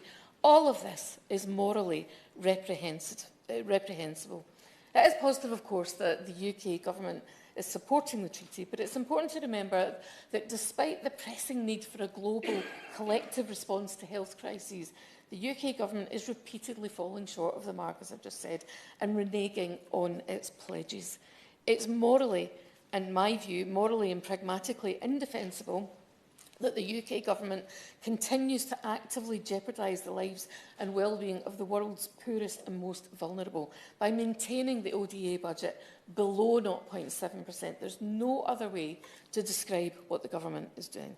So, along with supporting this treaty, the SNP is calling on the UK government to reinstate the aid budget to 0.7% of GNI as an urgent priority, ensure that aid spending on health programmes and projects around the world is increased to pre-COVID-19 pandemic and pre-UK aid cut levels, and ring-fence the overseas aid budget for spending abroad, ensuring that the aid budget is not being spent here in the UK on refugee and asylum support. And on that, they must also establish a much improved standalone Home Office model which better supports refugees and asylum seekers. The SNP believes that referenda are essential to establish public consent on issues concerning constitutional make-up and sovereignty, not on every issue someone might disagree with. This treaty will have absolutely no effect whatsoever on the UK's constitutional function and sovereignty, and therefore we are of the firm belief that this treaty does not warrant a referendum. I was almost persuaded, I was certainly sympathetic when the Honourable Member for Devizes lamented the terrible situation where the UK might be unable to make its own decisions if they are outvoted by other countries. Imagine. But, as the Honourable Member for Winchester said, the UK is a leading member of the WHO, primary architects of the treaty. So that's not what's happening here.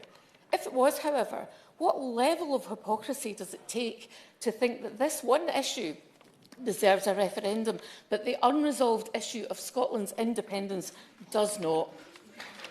The final outcome for consideration on this prospective treaty is expected to be presented to the 77th World Health Assembly in May 2024.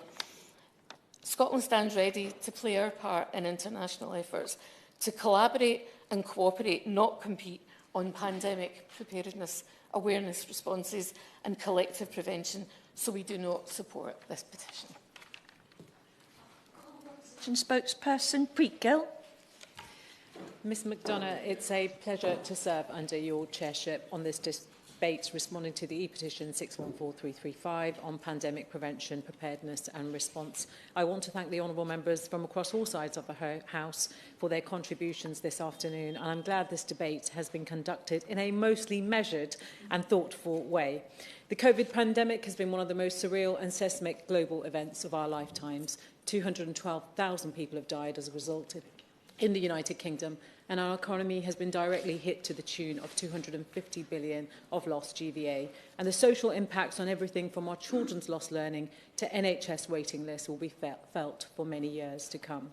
The extent of the damage the pandemic caused was not inevitable. The UK was badly unprepared. NHS waiting lists were at record levels even before the pandemic hit, and we had 100,000 staff shortages in our health service, 112,000 vacancies in social care. In 2016, the outcome of exercise sickness informed the government that the NHS would not be able to cope with a flu pandemic, and yet they still reduced the stock of PPE and the number of beds. Too many people have paid for that decision with their lives, particularly in care homes across our country, as untested patients were ferried from hospitals to homes.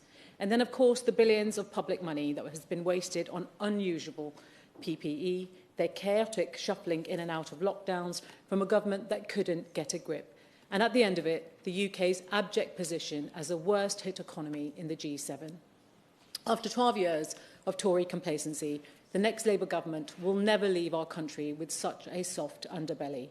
The next Labour government will deliver a new 10-year plan for the NHS, including one of the biggest expansions of the NHS workforce in history, doubling the number of medical school places to 15,000 a year, training more GPs, more nurses, more health visitors each year, and harnessing life sciences and technology to reduce preventable illness.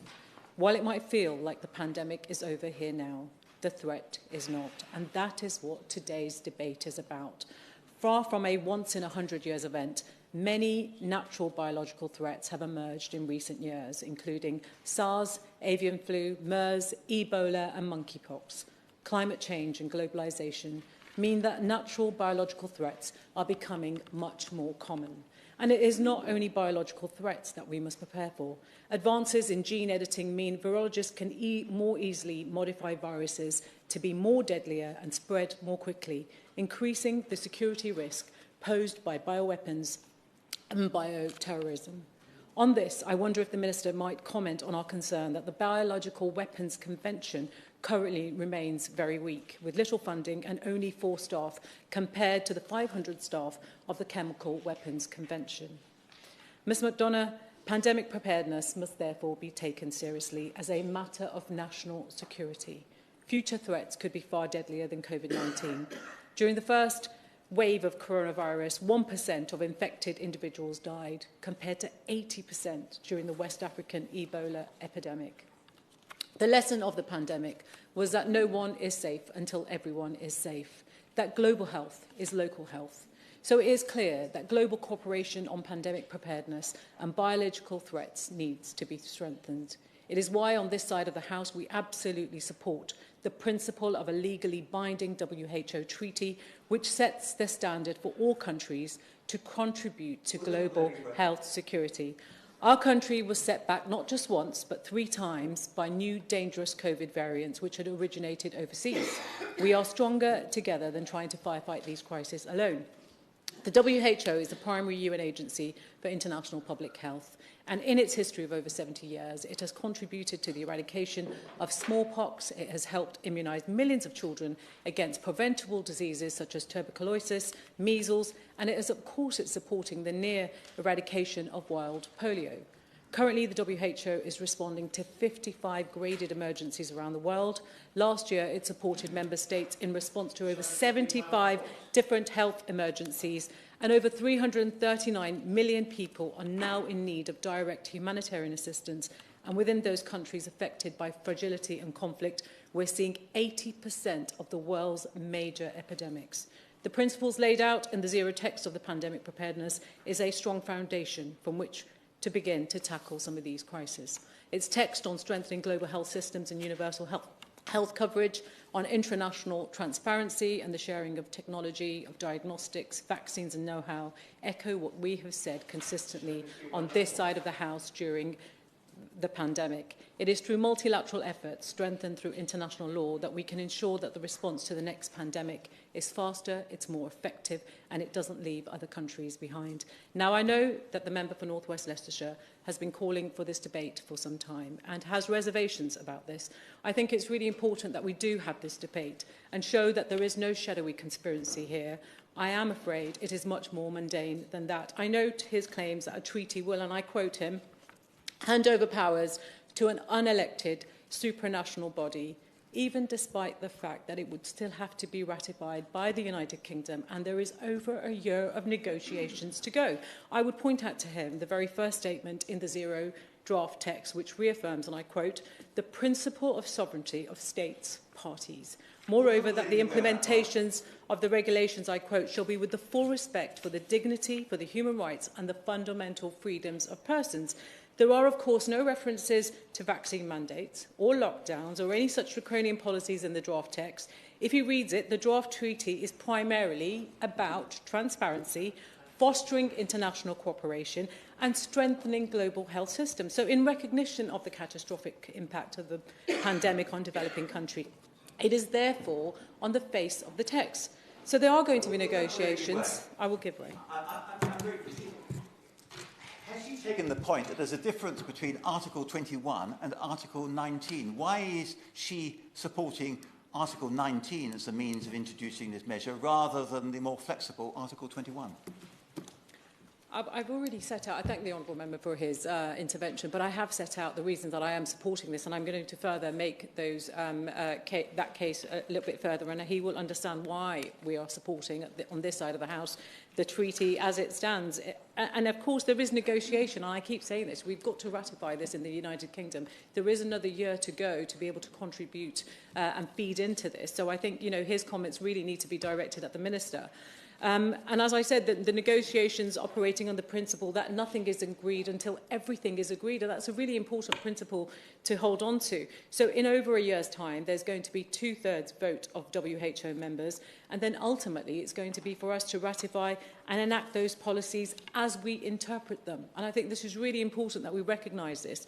I would say that far from being a conspiracy, this process is actually the very basis for international cooperation, which is essential to tackling transnational threats. And as a country, we have a proud history of supporting the international system, using our influence and our expertise to set some of those common standards and bring parties together to achieve more than what they can do alone. So if we can use the World Health Organization to support basic universal health care around the world, then infectious diseases are less likely to spread and fuel global pandemics. Of course, that is in our national interest too. Ms McDonough, as I have said, pandemic preparedness is a matter of national security. Last year, in a debate on global vaccine access, I warned that striving for vaccine equity, it wasn't only a moral imperative, but a matter of national interest. Yet those lessons have not yet translated into action. Today, just 27% of people in low-income countries have received a first dose of a COVID vaccine, demonstrating the terrible divide in coverage between richer countries and the global south. This government has paid homage to the need to address this in words and announcements, but in truth, their record has been dire. A damaging departmental merger between DFID and the FCO at the height of a global crisis, repeated aid cuts to the very programmes designed to keep us and others safe, promise to poorer countries made and then consistently not kept, and nobody expected the UK to retreat from the world stage at a time like that, to vandalise its own relationships, expertise and capacity. But the message it sent out to our partners and allies has been received loud and clear. They know who they can trust to show up in an international crisis and who they cannot. The irony is that those decisions harmed us as much as anyone. Vital research programmes to track new COVID variants were slashed by 70%, pulling the plug on many programmes mid-project, causing years of research to go to waste. Programmes to treat tropical diseases were cut by a shocking 95%, leaving millions of people vulnerable to these diseases and risking the wastage of over 270 million doses of life-saving drugs. The UK's contribution to the global polio eradication initiative was cut by 95% for at least 5 years. Then last summer, polio resurfaced in the United Kingdom for the first time in 40 years. Now, as our government diverts the development budget to prop up its failing asylum system, 8 of South Sudan's 10 state-run hospitals has lost their funding this month, putting them on the brink of collapse. So can the Minister explain what assessment she has made of the impact of that decision? Can she say when the refreshed global health framework will be published and how it will draw lessons from the last 3 years? The divide exposed by the pandemic was stark. At a time when millions in the global south were in greatest need, the international system failed them. The government's charity model of aid did not share vaccines equitably or effectively, leaving millions unprotected and the poorest countries paying the highest price. And the UK's own promises illustrate the point. At the G7 in 2021, the former Prime Minister, the Right Honourable Member for Uxbridge and South Ruislip, promised to donate 100 million surplus vaccine doses within a year. A year later, barely a third were delivered. The aid budget was raided to do it, and the UK effectively profiteered at poor countries' expense. Earlier this month, provisional spending figures for 2022 were revealed, and a further £225 million was charged against the aid budget for vaccines that we had spare, making a total effective £330 million cut.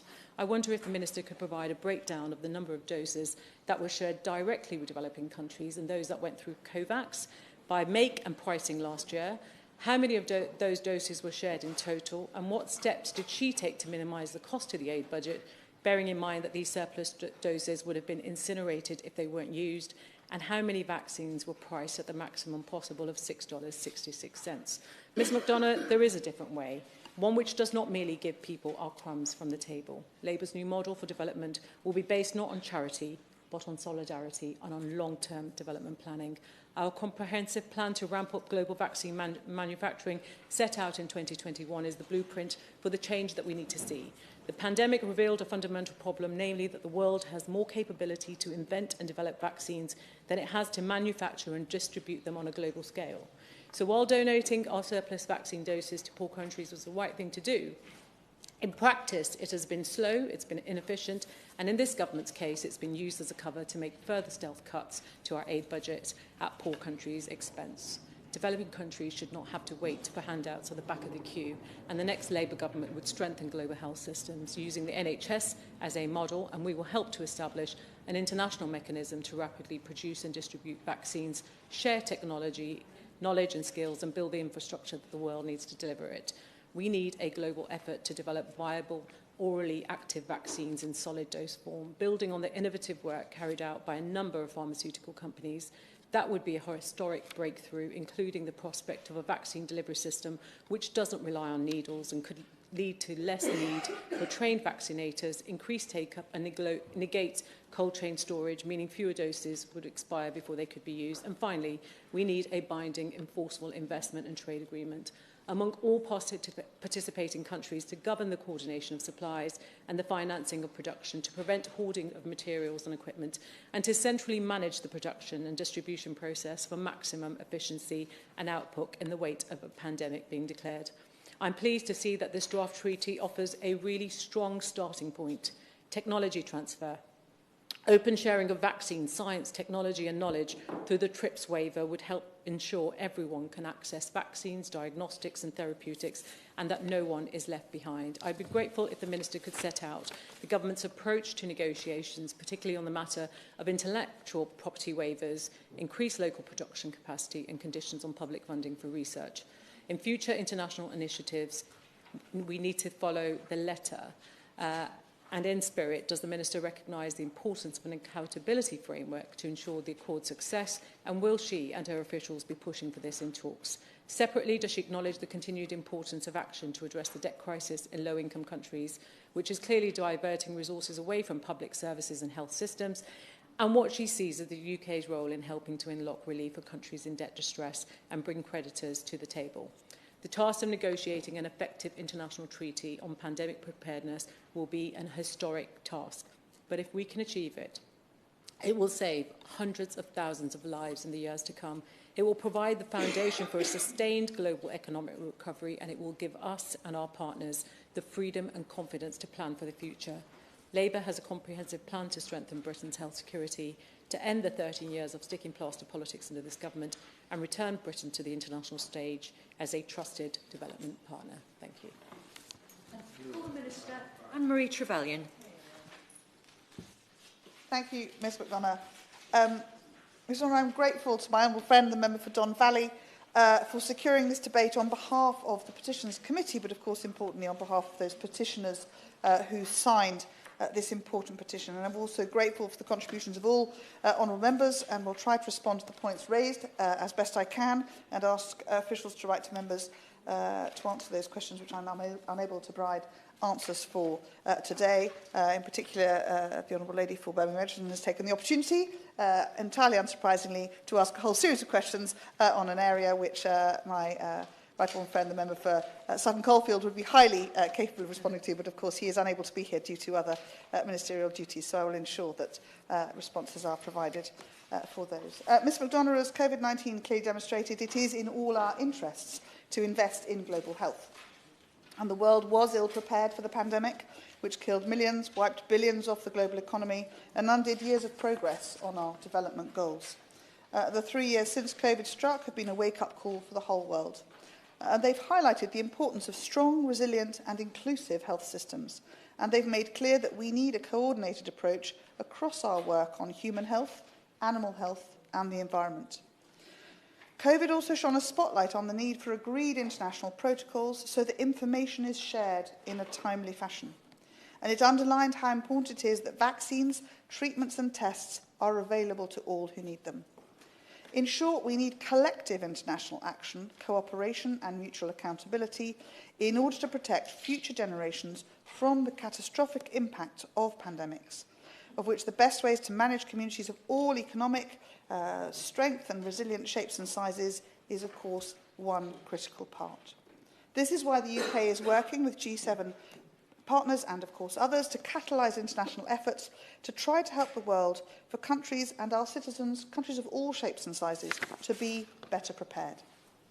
So as part of this, the member for Uxbridge, the former Prime Minister, joined other world leaders in 2021 in calling for a new international instrument to strengthen pandemic prevention, preparedness and response. All 194 WHO member states agreed by consensus to draft and negotiate a new pandemic instrument. There was a clear view that this could transform global health security, delivering the changes necessary to withstand those health threats. For example, making sure that the world has fit-for-purpose agreements in place for data sharing and surveillance to be able to help slow or indeed contain the spread of disease and to support a speedy and effective response. And in November 2021, together with the other members of the World Health Organization, the UK agreed to establish an intergovernmental body to draft and negotiate this new pandemic instrument with a target date of May 2024. To answer my honourable friend, the member for Christchurch, those negotiations are being negotiated with a view to adoption under Article 19 of the WHO Constitution, but this is without prejudice to considering adoption under Article 21 as these negotiations progress, if that were to be the preferred decision of all member states in the consensus decision that they hope to reach. The Article 19 route would not negate the use for each member state to accept it through their own national constitutional processes, which is, of course, a really important part of the question, and I'll refer to further. Whether agreed under Article 19 or 21, both will be legally binding as a matter of international law. Ms McDonough, as part of our wider efforts to improve global health security through strengthening international law, the UK is participating in parallel negotiations to update the international health regulations, which a number of colleagues have referred to. This is the technical public health framework, which requires countries to report and respond to potential cross-border health threats. Over the next year, UK officials will shape and negotiate a text with other World Health Organization members to ensure that it delivers on our priorities. These will include working towards faster and more equitable access to affordable vaccines, treatments and tests, strengthening collaboration on scientific research and development, including clinical trials and data sharing, improving collaboration and coordination across the human, animal and environmental health sectors to try and control those threats from zoonotic diseases, amongst other of those threats that we know are out there, and building strong health systems to support populations to access the health services that they need during and after a pandemic. And we are already demonstrating global leadership in these priority areas. Through our multilateral and bilateral investments, we are helping low and middle income countries to develop resilient systems and services. For example, we trained more than 600 health workers in Côte d'Ivoire to strengthen surveillance, reached over 53,000 people in Cameroon through outreach campaigns led by civil society partners, and substantially increased response times to reported public health events in Mali.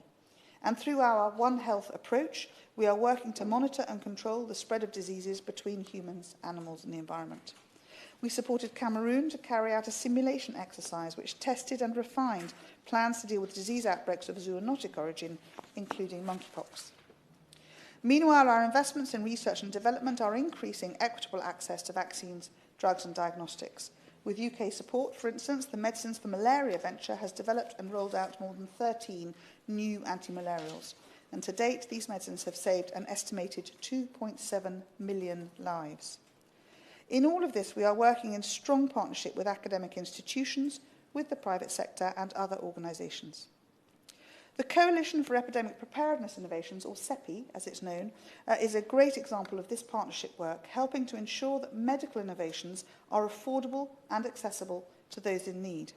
The FCDO has committed £230 million to CEPI to support the development of vaccines for COVID-19, which includes the COVID-19 vaccine candidate developed by the University of Oxford with AstraZeneca, with support from the Department of Health's UK vaccine network. And as we have seen, the Oxford-AstraZeneca COVID-19 vaccine has saved lives worldwide. The UK has been a global leader working with CEPI, Gavi and the WHO to ensure that our scientific leaders can help tackle health crises. I was proud, as the Secretary of State for International Development back in early 2020, to lead the fundraising for Gavi and COVAX to ensure that those vaccines, once we hoped they would be found, could be delivered as quickly as possible through the incredible networks that the organisations like Gavi can have to reach across the globe. But it was clear, as COVID hit, that stronger collective international action, cooperation and mutual accountability are going to be needed if we are to tackle more effectively global health threats of the future, which sadly, as colleagues have said, we know is something we need to be prepared for. So this is... Yes, of course. I'm very grateful. As far as China is concerned, does she believe that China is complying with the requirements to be open and transparent, share all its data, let everybody know exactly how this COVID-19 virus began? Or does she believe that China is covering it up? My honourable friend speaks with a passion which we all know and respect, and I am not the expert with regards, but I think there is much commentary on whether there is the full clarity and transparency that we have seen from some countries. And indeed, when I talk about wanting to be able to build stronger collective cooperation and mutual accountability, that is indeed one of the reasons why we want to support the development of this new pandemic instrument. So, if I may, Mr. Donner, I'll try and tackle some of the concerns that have been raised over this proposed instrument, which have been raised and highlighted in, obviously, in the petition. First of all, I'd like to be clear that, of course, no text has yet been agreed, and the process of drafting and negotiating, it is ongoing, and we certainly don't expect a text to be agreed before May of next year. This is a member state-led process, and it's member states negotiating the treaty, not the WHO. The WHO Secretariat is supporting the process, and that's a very technical and bureaucratic system. But it's really important to understand that also colleagues have mentioned changes to the international health regulations. These are an important legal framework which is intended to protect against, control and indeed provide a public health response to the international spread of disease, which is commensurate with the public health risk involved, and indeed helps to avoid unnecessary interference with international trade and flows to try and help economies to continue to be as strong as they can under those sorts of pressures. The UK and other WHO member states adopted the current version of the IHRs in 2005, and they came into force in UK law in 2007. So negotiations on targeted amendments are looking at improving the framework in light of the COVID-19 lessons learned. And I just want to be clear that the UK is right at the heart of these negotiations, and of course we will work for good outcomes for the UK and for all those member states who we wish to work and support. Yes, of course. I thank my right honourable friend for giving way, and she says that the amendments are being brought forward on lessons that have been learned. But does she not agree that the WHO have refused to have an investigation into how they've handled themselves and the recommendations they've made during the pandemic? So how can we have a knowledge of where it went right and where it went wrong if they won't have a review of their own performance? Thank you, Ms McDonough. I think we have all looked very closely at that, and the right honourable gentleman highlights that question. The whole point of these negotiations, discussions, is that all member states bring their expertise, their experiences, of course, to the party. And as I say, the UK is at the heart of those negotiations and will be looking to make sure that if a text is found that can be agreed by all member states, it's one which meets some of those challenges and those lessons learned that we have all identified in individual states and indeed working together in many ways as we have done as an international community. And of course, importantly, Ms McDonough, that once those amendments are identified, acceptance of them would require changes to our own domestic law through legislation, as we would do in the usual way. We are, of course, and it's been discussed at some length, we are a sovereign state in control of whether we enter into international agreements. Personally, having spent many, many hours in various international negotiating fora in recent years, and I know that absolutely that the UK's voice, our expertise, our wisdom, and of course our trusted partner status with so many other member states within the UN family is respected and listened to. So I know that as discussions continue with our officials, our experts, both from health, from our various expert teams across our government and the leadership that we bring together into those discussions will ensure that we should have confidence in the discussions. Yes, of course I will. Can the Minister give reassurance to my constituents who are concerned that the government will concede sovereignty and hand over power to the WHO? Can she give them some reassurances that won't happen? Yes, absolutely I can. Because this speculation that somehow this instrument would undermine UK sovereignty and give WHO powers over national public health measures is simply not the case. So I absolutely can reassure both my right friend, the member for Tatton, and indeed my right friend, the member for Hastings and Rye, who raised a similar issue earlier, and indeed on behalf of all their constituents, this is not the case. The UK remains in control of any future domestic decisions about public health matters, for instance, domestic vaccination and others which might be needed in any future pandemic that we may have to manage. Protecting those national sovereign rights is a distinct principle in the current draft text, and of course other members have also identified this as an important priority. So it's good to have the opportunity in this debate brought forward by those who have concerns about this to be able to restate that that is absolutely not at threat. But I think, to conclude, we must ensure that those future pandemics, which I fear we may have to tackle, or our children may have to tackle, do not come at the same devastating cost as COVID-19 has done. We have the opportunity now to make real and lasting improvements to the way that the international community prepares for, prevents and indeed responds to global health threats. The UK's voice, our scientific leadership and indeed the strength of our democratic processes will assure that our vision for global health planning and pandemic preparedness are at the heart of any new treaty to protect the most vulnerable. Thank you. Thank you. I'd first like to thank the petitioners for signing this petition. It's others, and I thank the members of the public for turning up here today. As you can be seen, it's been a well-debated topic, and I hope they're pleased with the outcome of that. I thank the Minister for her comments and for her assurances that she's just given to that. Sovereignty has been hard fought for in this country, and it's something obviously that the government will see that it's not something that we want to hand over lightly. I do genuinely believe it has been a good debate, and I hope the independent panel for pandemic preparedness and response will look at the wonderful work that Hansard do in putting this out there, and realise that there's an awful lot of concern about this. We all want to protect people across the globe. It's how we do it.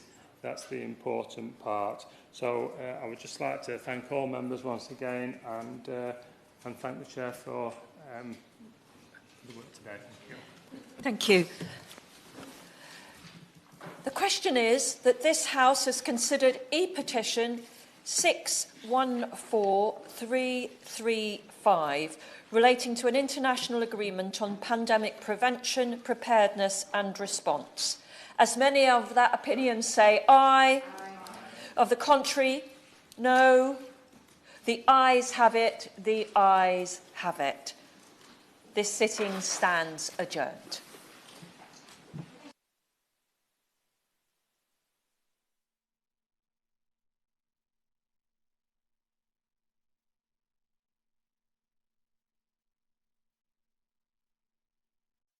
The proceeding has ended.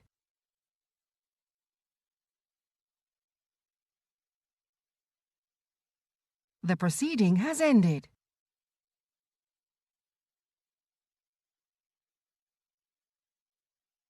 The proceeding has ended.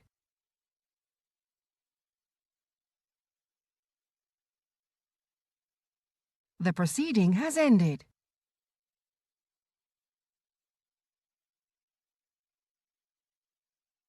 The proceeding has ended.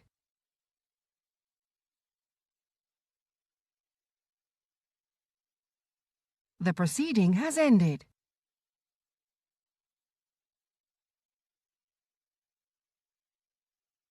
The proceeding has ended.